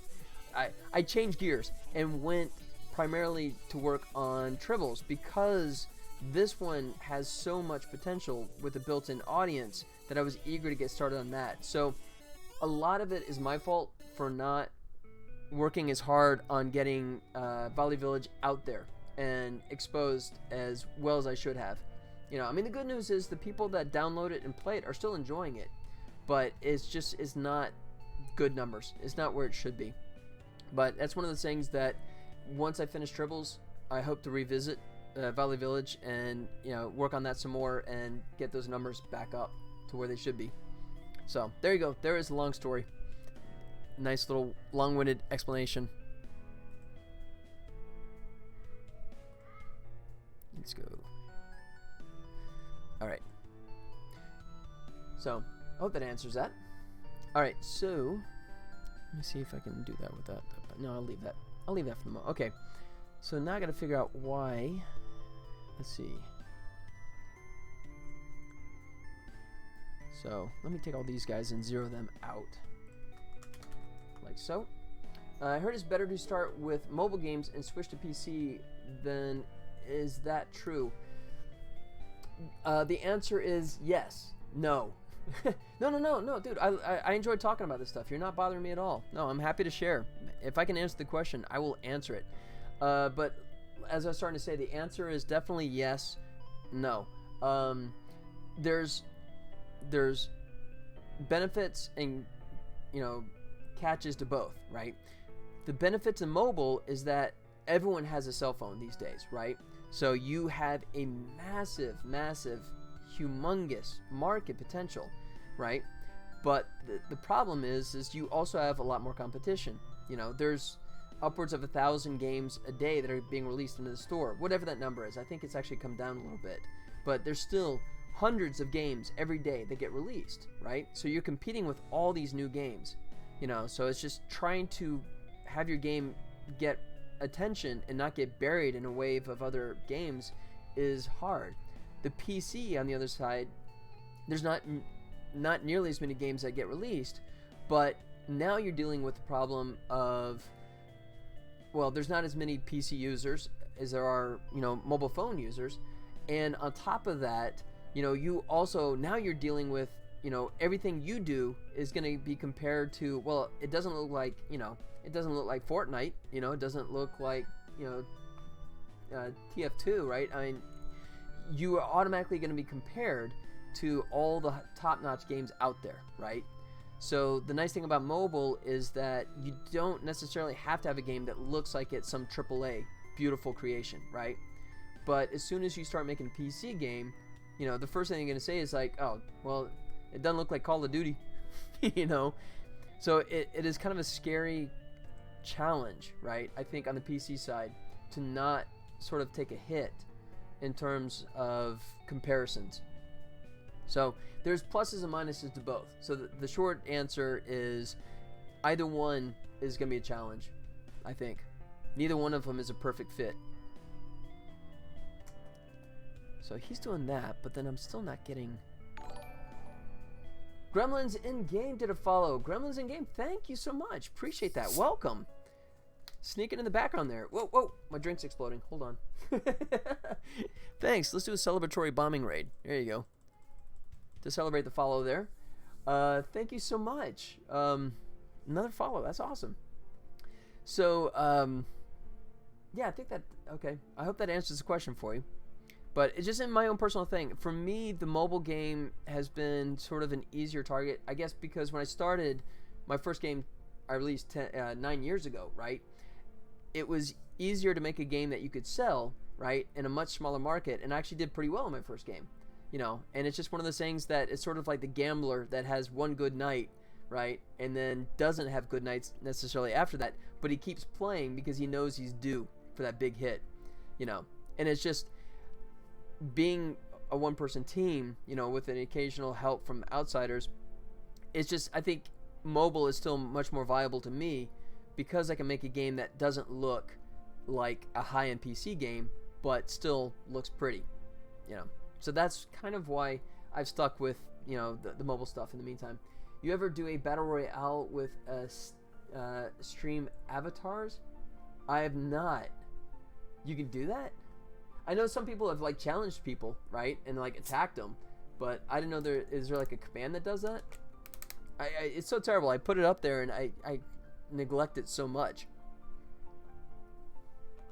But I mean, if there's a command or some little button I could click that makes everyone start going to town, I'd do it, man. That'd be funny. That'd be good entertainment, for sure. All right. So let me figure out why that. Oh! I think I know why. Maybe because, okay, this reward controller. Alright, so I'll tell you what we're going to do here.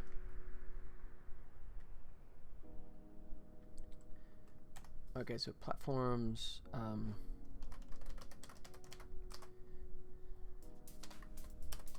alright, I just got to figure out where this is coming from at this point. And I always catch myself, whenever I do my copy-paste kind of approach, invariably it always bites me in the butt, and I still do it this way.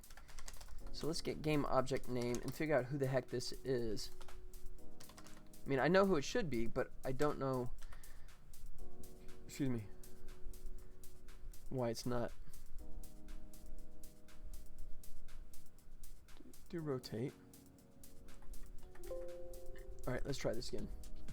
Not in documentation, but type in Battle Royale and it will start one. You can specify prize amount after the command. Really? Oh, let's just make that happen. And I'll just say, I have no idea, but I'll just throw in 100. Or did I? Or it has to be exclamation point, doesn't it? Yeah, I did. Let's try that again, shall we? Let the games begin. There it is. Get ugly. Whoa. Oh.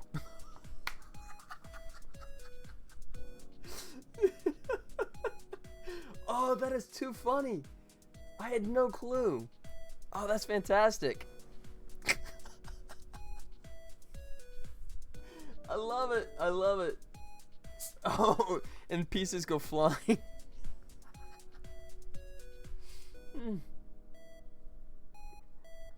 That's good entertainment. Look at that. Who needs Fortnite? Uh-oh. Uh-oh. It's getting close. Only a couple left. Oh, he's gone. And then there were two. Captain B-Side. The victor. Alright, now I'm hoping that everyone else comes back. Okay, yeah, and then everyone responds. There you go. Welcome back, everyone. Catch a bomb. There you go. That is pretty cool. I like that. Okay. So, let's figure this out. Name gem blue. Okay. Okay. So gem blue. Really? Wait a second.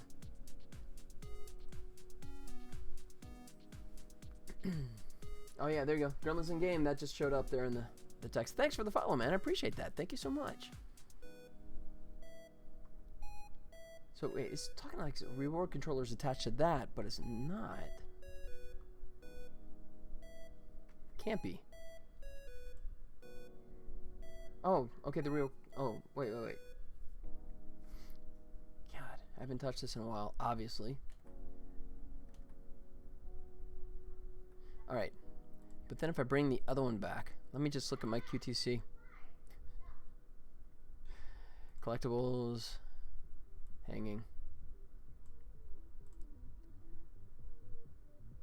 Alright. Put that up there. Okay. Wow. Wait, why did that look different as well?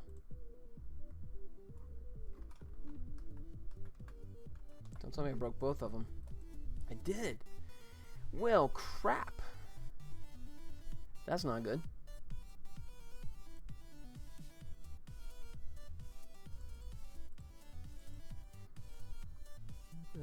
Okay.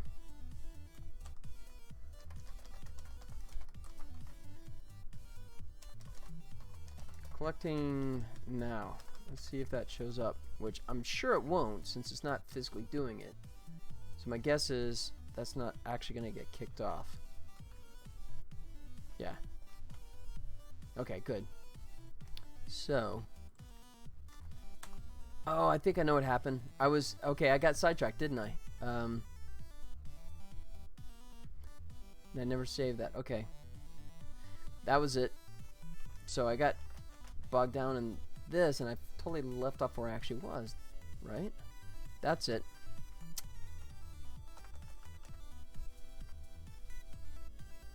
Yep. There it is. Okay.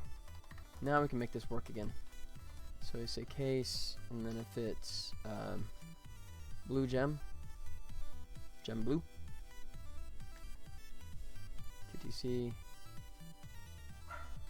hanging, gem blue. Yeah, there we go. That was me. I'm really good at shiny keys, obviously. You know, look at something else for a second, come back, and have no clue where I left off, as I demonstrated.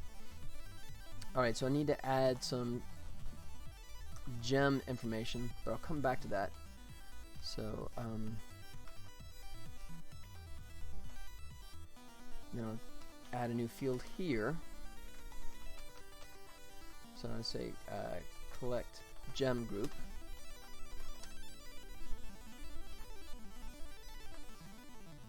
There you go. And then change that to gem group. Collecting QCC. I guess I can leave that.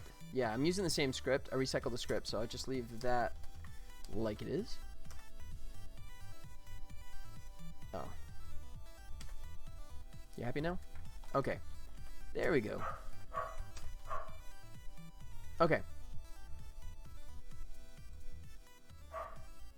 Uh-oh. My canine alarm system is going nuts. Okay. There you go. No, that still didn't work the way. Okay. So I got this one back, but then that was not doing it correctly. Oh wait, I'm looking at the log. I should look at. Nope, it's still not doing the flash. Crap. Let's see. Oh wait, I didn't set that up, did I? Okay, so let me come back into game controller.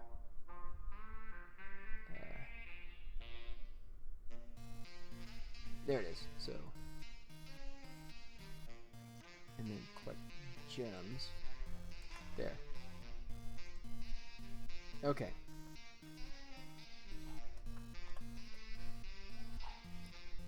All right. So that's still.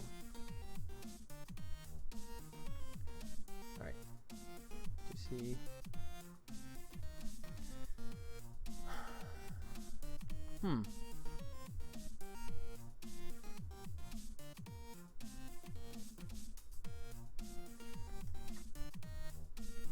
Alright, so then that's going correctly, but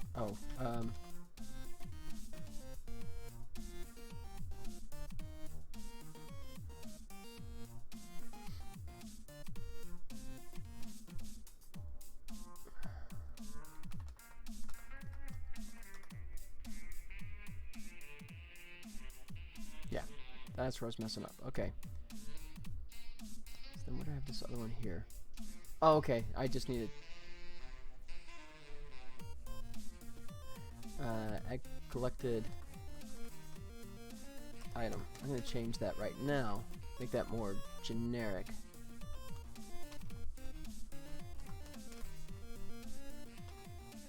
There. Oh, oh. There, stop it. There we go.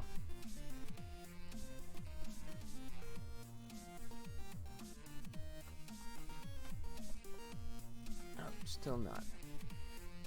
Really? Alright.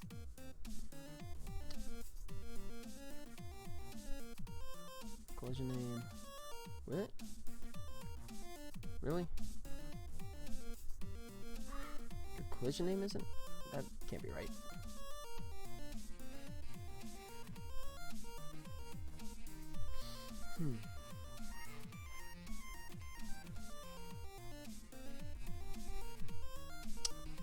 Alright, I'm not sure what's going on there, but alright, so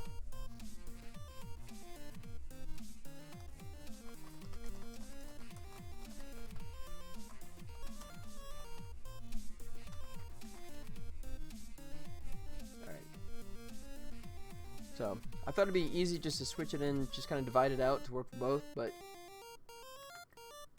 all I managed to do is break both of them. Oops. Here. Okay, so it is running, but it didn't actually... Game controller. Okay, so that's good. Collect code. Okay, collecting...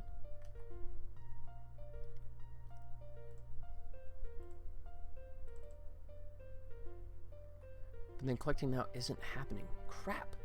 So why is it not calling the function now?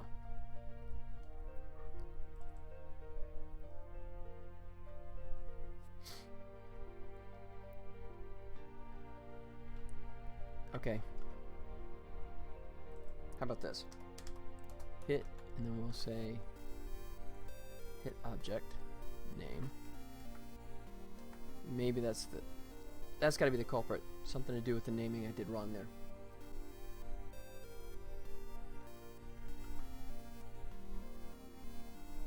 Oh, come on. No, no, no, no, no, no. I sent the wrong object to it?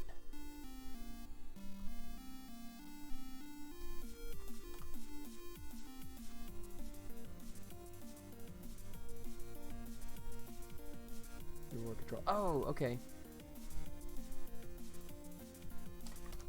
I did get that backwards. That's what happened. I was trying to send it what the collision was, but actually I needed the object of itself, his name. That's why. So now, there it is. All right, good. So at least we got the QTC working again. Let's figure out what we did wrong here. Collected item. And this is under reward controller. So this guy. Looks good to me. I see everything there, right? Unless, let's see. See hanging, right? Yeah, that's the only place.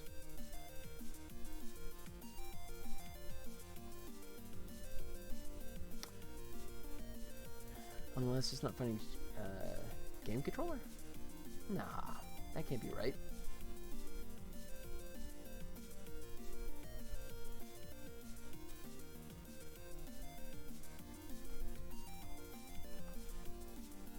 Game controller, found game controller, so that shouldn't have been the issue.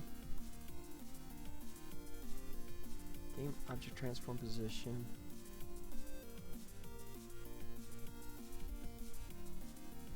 Oh, so I was right the first time. Actually, I should be able to just send the stupid game object and just pull it off of there, right? This is the only instance of this. Correct? Correct. So, let's just fix this.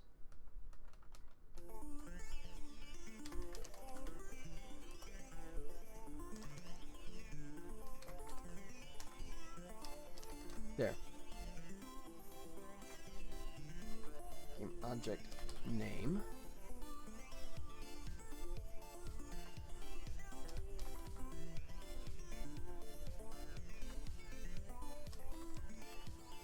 Transform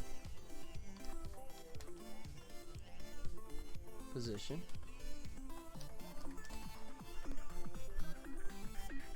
Come back here. All right.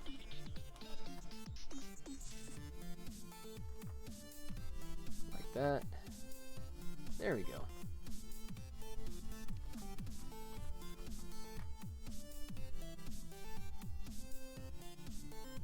Good. All right. So that should get us closer to being correct.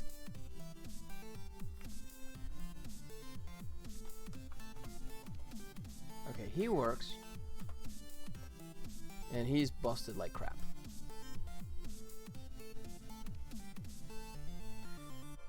Alright, so it's acting like it never found the game controller, which is really disconcerting.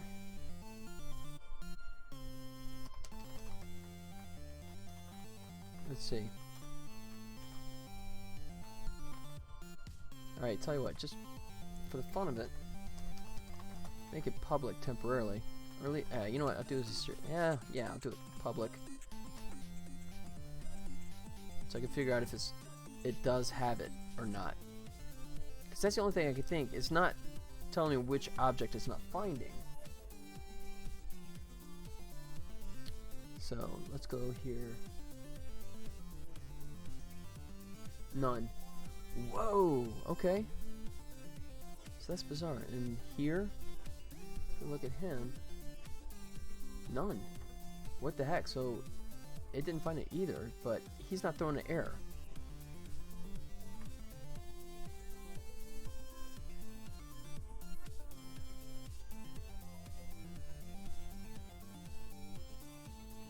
Alright, I'm totally confused why it works on this guy. Oh wait, I'm sorry, I wasn't running. There you go. There's game controller. Alright. And bizarre. So he can find it. Game controller, no problem. But he can't. How broken is that?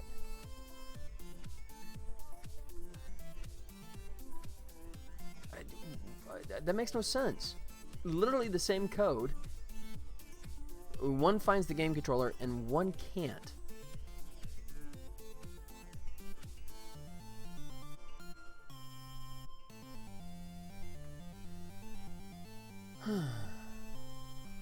Okay, fine. Fine GC. If it's gonna be a jerk about it, we'll do it this way.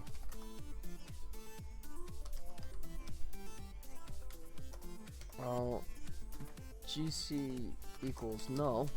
Keep searching. I don't know how I have to do this. This makes no sense that it wouldn't find it right from the get-go.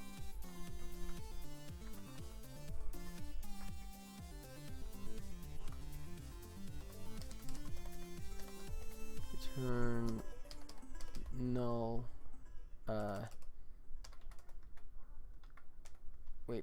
Wait for. How long do I want to wait? I'll just do fixed update because hopefully it only takes it like a cycle to find it. Excuse me, it won't be going that long, I hope.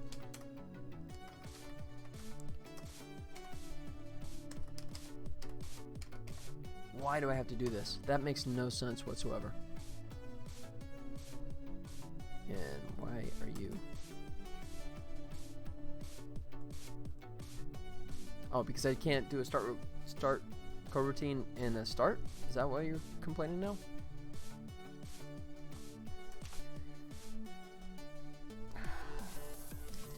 You piss me off sometimes, Unity.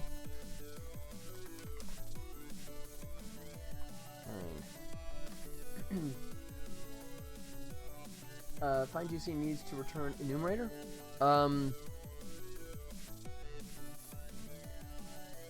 Well, it doesn't. I mean, but it doesn't have to return. It can be a null, right? I mean, it can be a void in essence, right?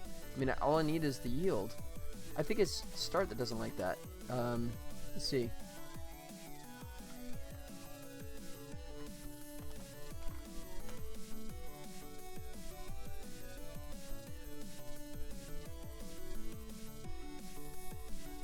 Is that the quotes? Alright. It wants to be a string. I forgot that, I guess. So I can do it and start. It was just being a jerk. There. Okay. So now, yeah, start with coroutine is expecting function. Yeah. Numerator bowl. Oh. I did the wrong thing there, didn't I? Enumerator. Yeah, IntelliSense bit me. Hello. You want to come say hello? You don't have to. You want to come over? No, but if I turn the camera, they can see you. You want to come say hello? Wait, why? Okay, I just went here. You turn the camera on. All right. The missus got off work early, so here you go. Here is the one and only. There you go. There you go. There's the missus making the brief guest appearance. You got a hello back. There you go. Great. Don't encourage her. She'll take over the whole show, and then I'll just kind of sit in the background doing nothing. She'll talk about Kung Fu and Michael Jackson all day and dogs.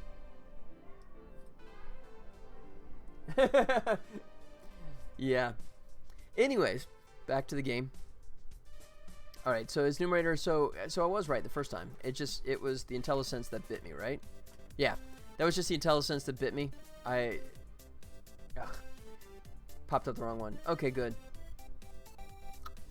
So now this little slot right here better find it.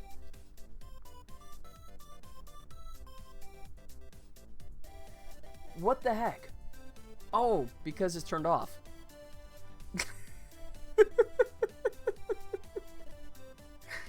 Oh, life is hard. It's even harder when you're stupid. Oh, that just hurts. Guys, that really, look at this. Here you go. Fixed. Oh, God. How did I miss that? I don't need this. I got him up here. Oh, God. All right, I'll leave this here just in case I'm wrong, but I'm not. A script works much better when you actually have it activated. Damn it. That one hurts. There's another one. I have to go back in and edit that whole section out so I don't look stupid. Alright, so we got that, but it's not doing the... Oh, it's not... Why is it not twinning away? It should do a scale down. Let's see. Yeah, so it is reward controller.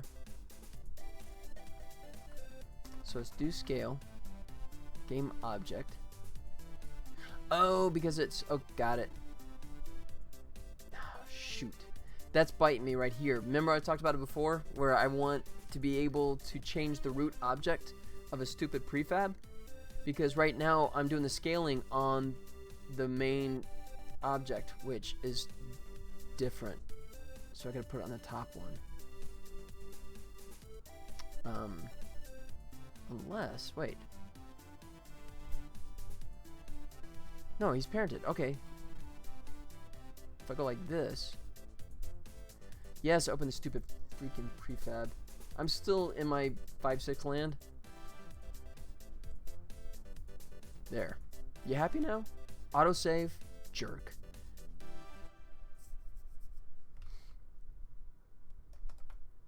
There we goes. Finally. God, that was way too much effort.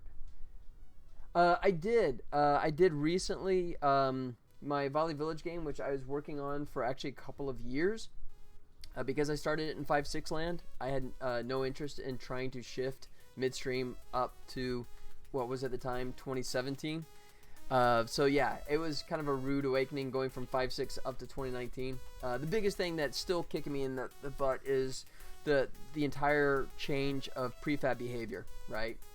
And also, oh dear God, if you use an in-GUI and prefab stuff, it will break stuff big time. That caught me one time. There's like an old stream that's now over on YouTube where you watch me do it and it just breaks all my entire project, which in hindsight I probably could have just like bolted out and come back in, not save the scene, and probably restored it, but I just screwed up, exited out, and then came back in and it was broken. And yeah, I shut the stream down. I'm like, I'm going away, guys. I gotta go fix this. You know, I had to go find a project saved from like a couple days before. So yeah, there's still you know, the new approach, the new methodology is still kind of biting me sometimes. But I mean, there's a lot of nice stuff in the new one. I just gotta let go of 5.6 completely. And every now and then something will catch me like that. What should have been just a simple turn the box on, right, fix it, and go, ended up becoming way too much effort. Let's see. Yeah, clicked it now. Let me just make that all go away. Actually, I'm not going to mark it out. I'm just going to delete it. Don't need them. You're gone, you're gone. Alright. So now I should be able to do this and not have anything pop up from me in the debug log. Good. Finally. Okay, now that we got that one, let's go ahead and switch to blue and all the other ones. Okay. So, now we can make these guys go away for the time being. Control S, haven't done that in a while. Alright, so we got blue, green, red, and yellow.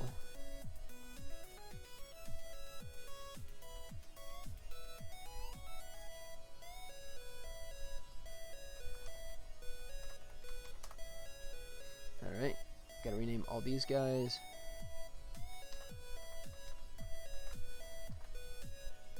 So yeah, I'm just curious, Phantom, if you're still around, so obviously what I'm doing is cloning all these ones for the different colors versus trying to change the color midstream, for fear that if I have like 2 different colors in a row and you collect 2 different gems, and if I try and change the color, it won't go just on that one. And then I guess when you change the color too, it also like regenerates it, so you get like another draw call. So that's why I'm kind of like doing these groups of prefab groups of all the different colors. I'm just thinking this is better in the long run, although it just fills up the screen, the project, with more stuff, but I think this is going to be more beneficial. What I need to do here is change it from blue to render. Not sure I understand. That's alright. So the choice is you know, just have like a prefab. This is the little, this guy, right? It's just when you collect an item, you know, it does that, right? And because I want each gem to represent the color, so my choices are 2. I either have a pool of each of these with the different colors, right? Or I dynamically change the color whenever I use it. But my concern is, like, let's say I have a blue gem and a red gem, right? And I jump up and I collect both of them at the same time. So it starts to show the blue, but it hits the red, and it'll change that flash to red, and then both of them will change into red, if that makes sense. So I just thought if I separate them out into individual pools, that way I don't have to worry about changing any colors. I don't have to get hit if I'm changing a color, and that way I don't have to worry about, you know, a gem like a green gem, its flash changing into like a blue or something. Convoluted. Anyways, I don't know if what I'm doing is less efficient or not. No, I was thinking about that, but I'm not doing that. I was going to do that, but instead what I'm doing is I'm creating separate groups, right, for each flash, right? So rather than dynamically change the color at runtime, right, my concern, like I said, is I have like a blue and a red, and if you collect both of them at the same time, and I'm trying to change the colors of the flashes, you know, it means that one of them is going to be a wrong color.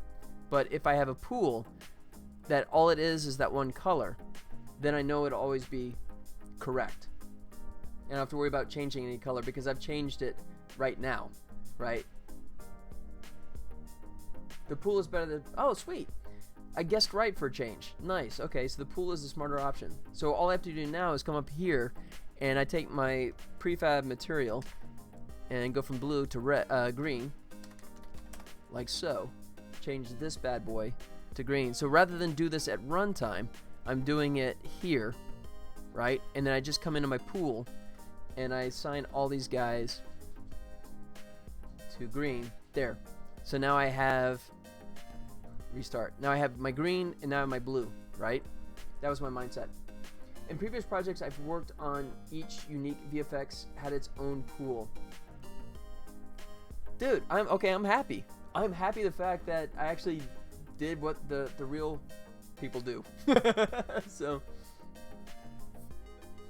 cool. So it's better just to have a stationary pool of these things rather than trying to dynamically change it on the fly. Because I know that if you do things like transparency and color changes, I know on a sprite, it will sort of like kill your draw call. It'll like add an entire new sprite, I guess, right?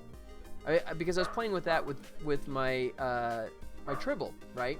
Originally, because the Tribble is actually comprised of a ton of little hairs, right? So I mean, yeah, if you could see it here. So yeah, each one of these hair tufts are separate sprite, right? And originally, when he would take damage, I would have it flash red. And then I looked at my draw calls and realized the draw calls were just exploding. So then I realized, okay, let me just do two different versions of it. So now I have the Tribble like you see here, and then I have a red one that's pre-colored red, and I just switch on and off between them. So yeah, so the red one is like right here. Excuse me. Yeah, so you can, well, it's hidden, but you can kind of see it. Find another one here. Yeah, there you go. So then I have like the red. So I just toggle. Rather than change the color dynamically, I toggle between the regular color and the red color. Right? And at least in terms of draw calls, it's a major difference. So I'm glad to see that having a pool of switchable objects is the smarter approach. Cool. Look at that. Even the blind dog finds a bone occasionally, as my old buddy used to say. Okay, so then we got blue, green. Let's do another one. Red and yellow.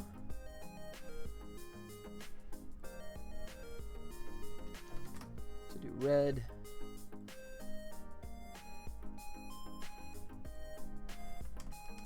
Change these out like so.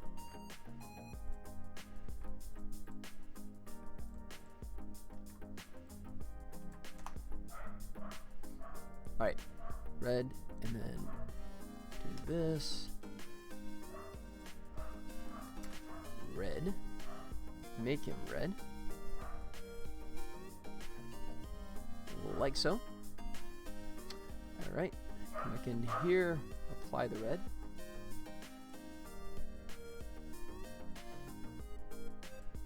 Done. Cool. And one more. Do the yellow. Otherwise known as my poor attempt at gold. And that should be enough. Oh, let me change that color.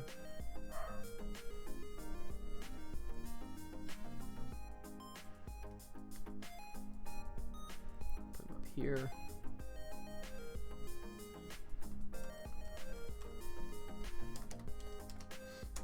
Alright, I'll probably toss all these guys under one empty game object just to keep it clean. So, this up. Replace the red with yellow. Done. Sweet.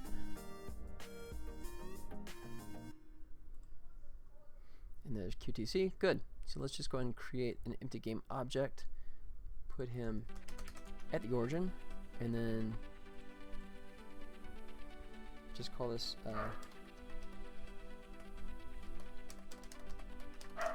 collectible flashes, like so. And then just put all these guys underneath. There we go.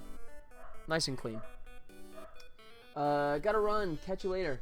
Alright, Phantom, man. Thanks for hanging out with me. I appreciate it. Alright, I'm glad you came back, man. Thank you so much. Alright, have yourself a good day. I hope you can make it back Friday. I'll be here plugging away again. Putting the last minute touches on the game before Comic-Con. Okay.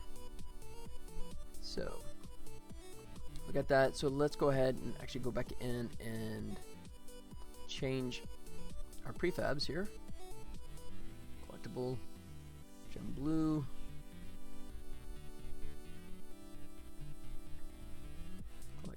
Gem blue. Okay, yeah, that's fine.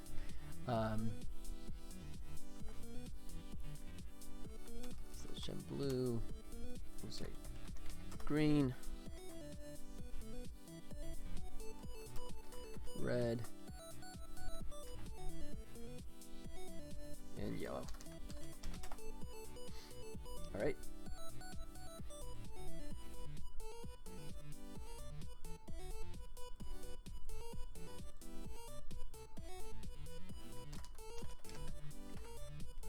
Rename these guys.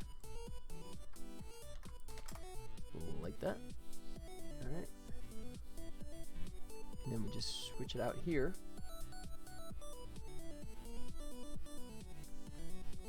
Done. Simple. And apply all. So he's done.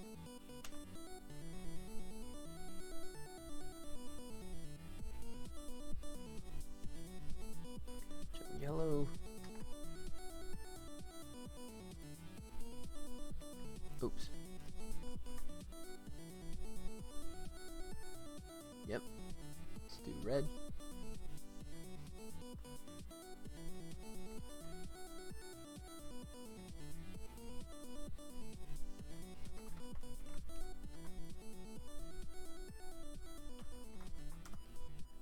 All right.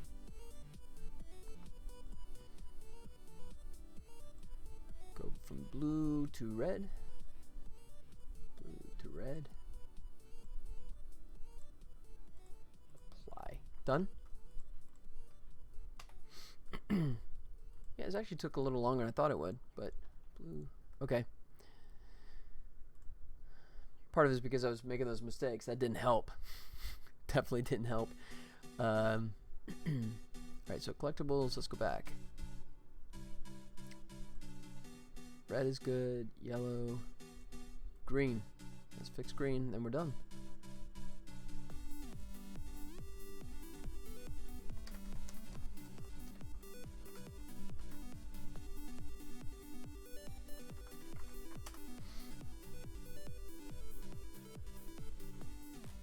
There's green. And green. Oops. Oh, come on. Let me select it, thank you.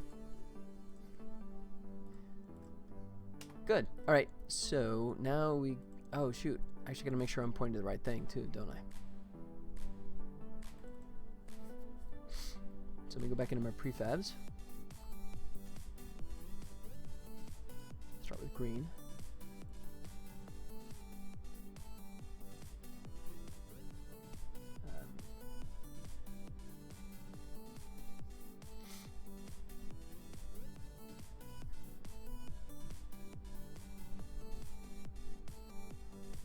Okay.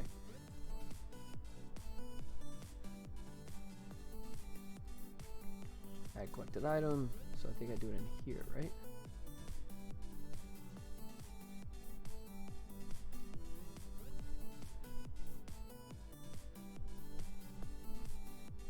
Nope.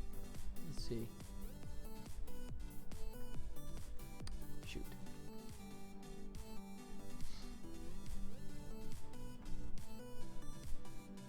Oh, there you go. I just gotta redo it here.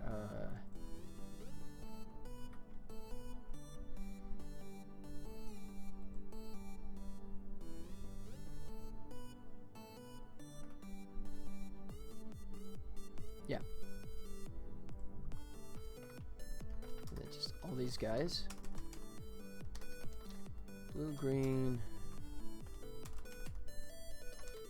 Yellow. Red.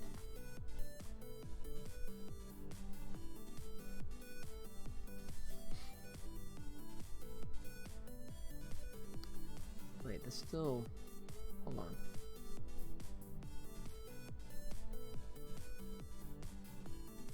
Oh, no, I gotta break that up, don't I?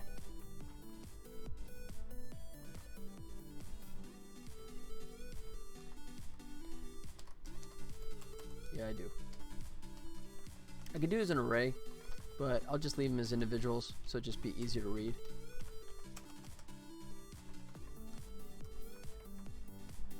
There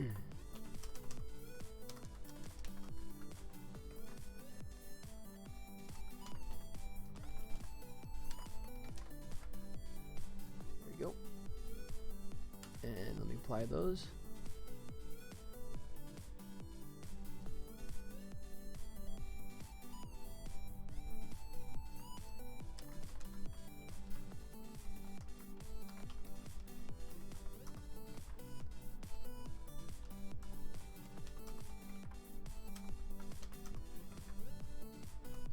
All right.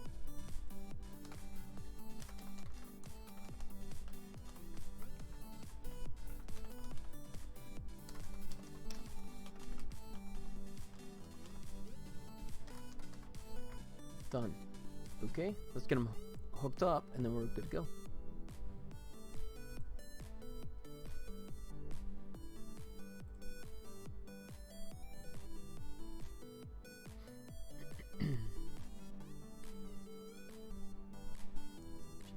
Yellow, red,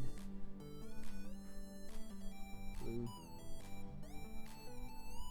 green. All right.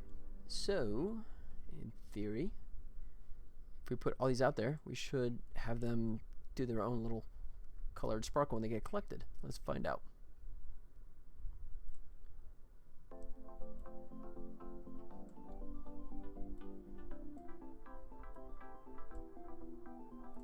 All right, fingers crossed. Let's see if I got this right the first time. Nope.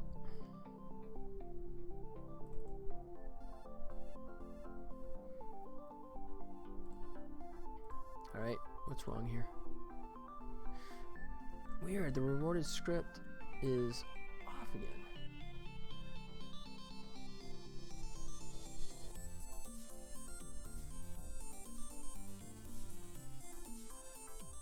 What?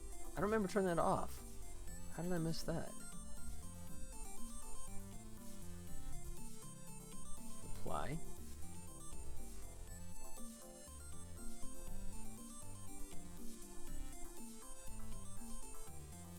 Alright, let's try that again. I swear I don't remember clicking that off. Blue, yellow, and red. There it is. Excuse me, got excited there. Oops. Okay, so now the next question is, do I want to start putting any kind of flashy stuff behind it, or do I just let them float around? Yellow doesn't blend in as bad as I thought it would. Let's see. Let me put them up here. Or maybe it does.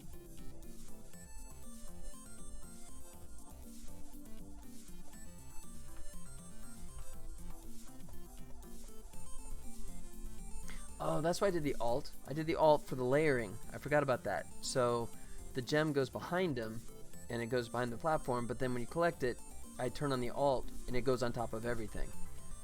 Yeah, so you see why I was talking about the yellow. It's kind of blending in.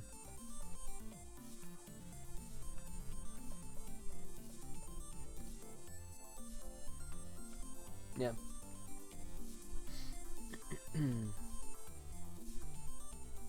Alright, so let me find... Let's see, do I put that on just on player or lighting? Let me check that.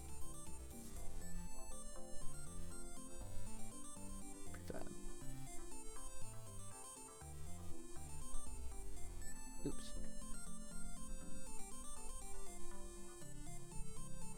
Ah, keep doing the wrong one. There you go. Enemy. Okay, so I just do it on the enemy layer, so that way I knew it would go on top, since enemy is basically on top of everyone else. This is with the Unity 2D system. You can actually specify layers. So that way, the draw you have like a layer system combined with the draw call system, right? So it's just a nice way you can group things in terms of who gets drawn at what point, which is pretty slick, actually.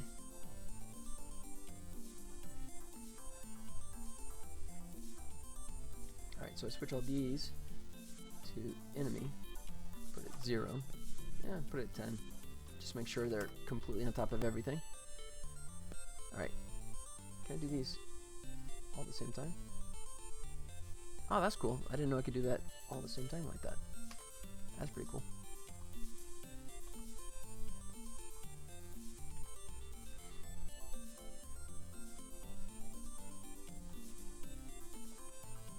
Alright, I just deleted them, but actually I meant to check them, didn't I?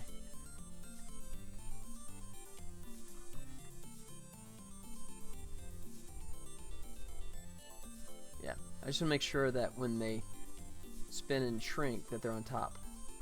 Yep, that's exactly what I wanted. Like that. Oops, went into the tutorial. Didn't mean to do that. Good.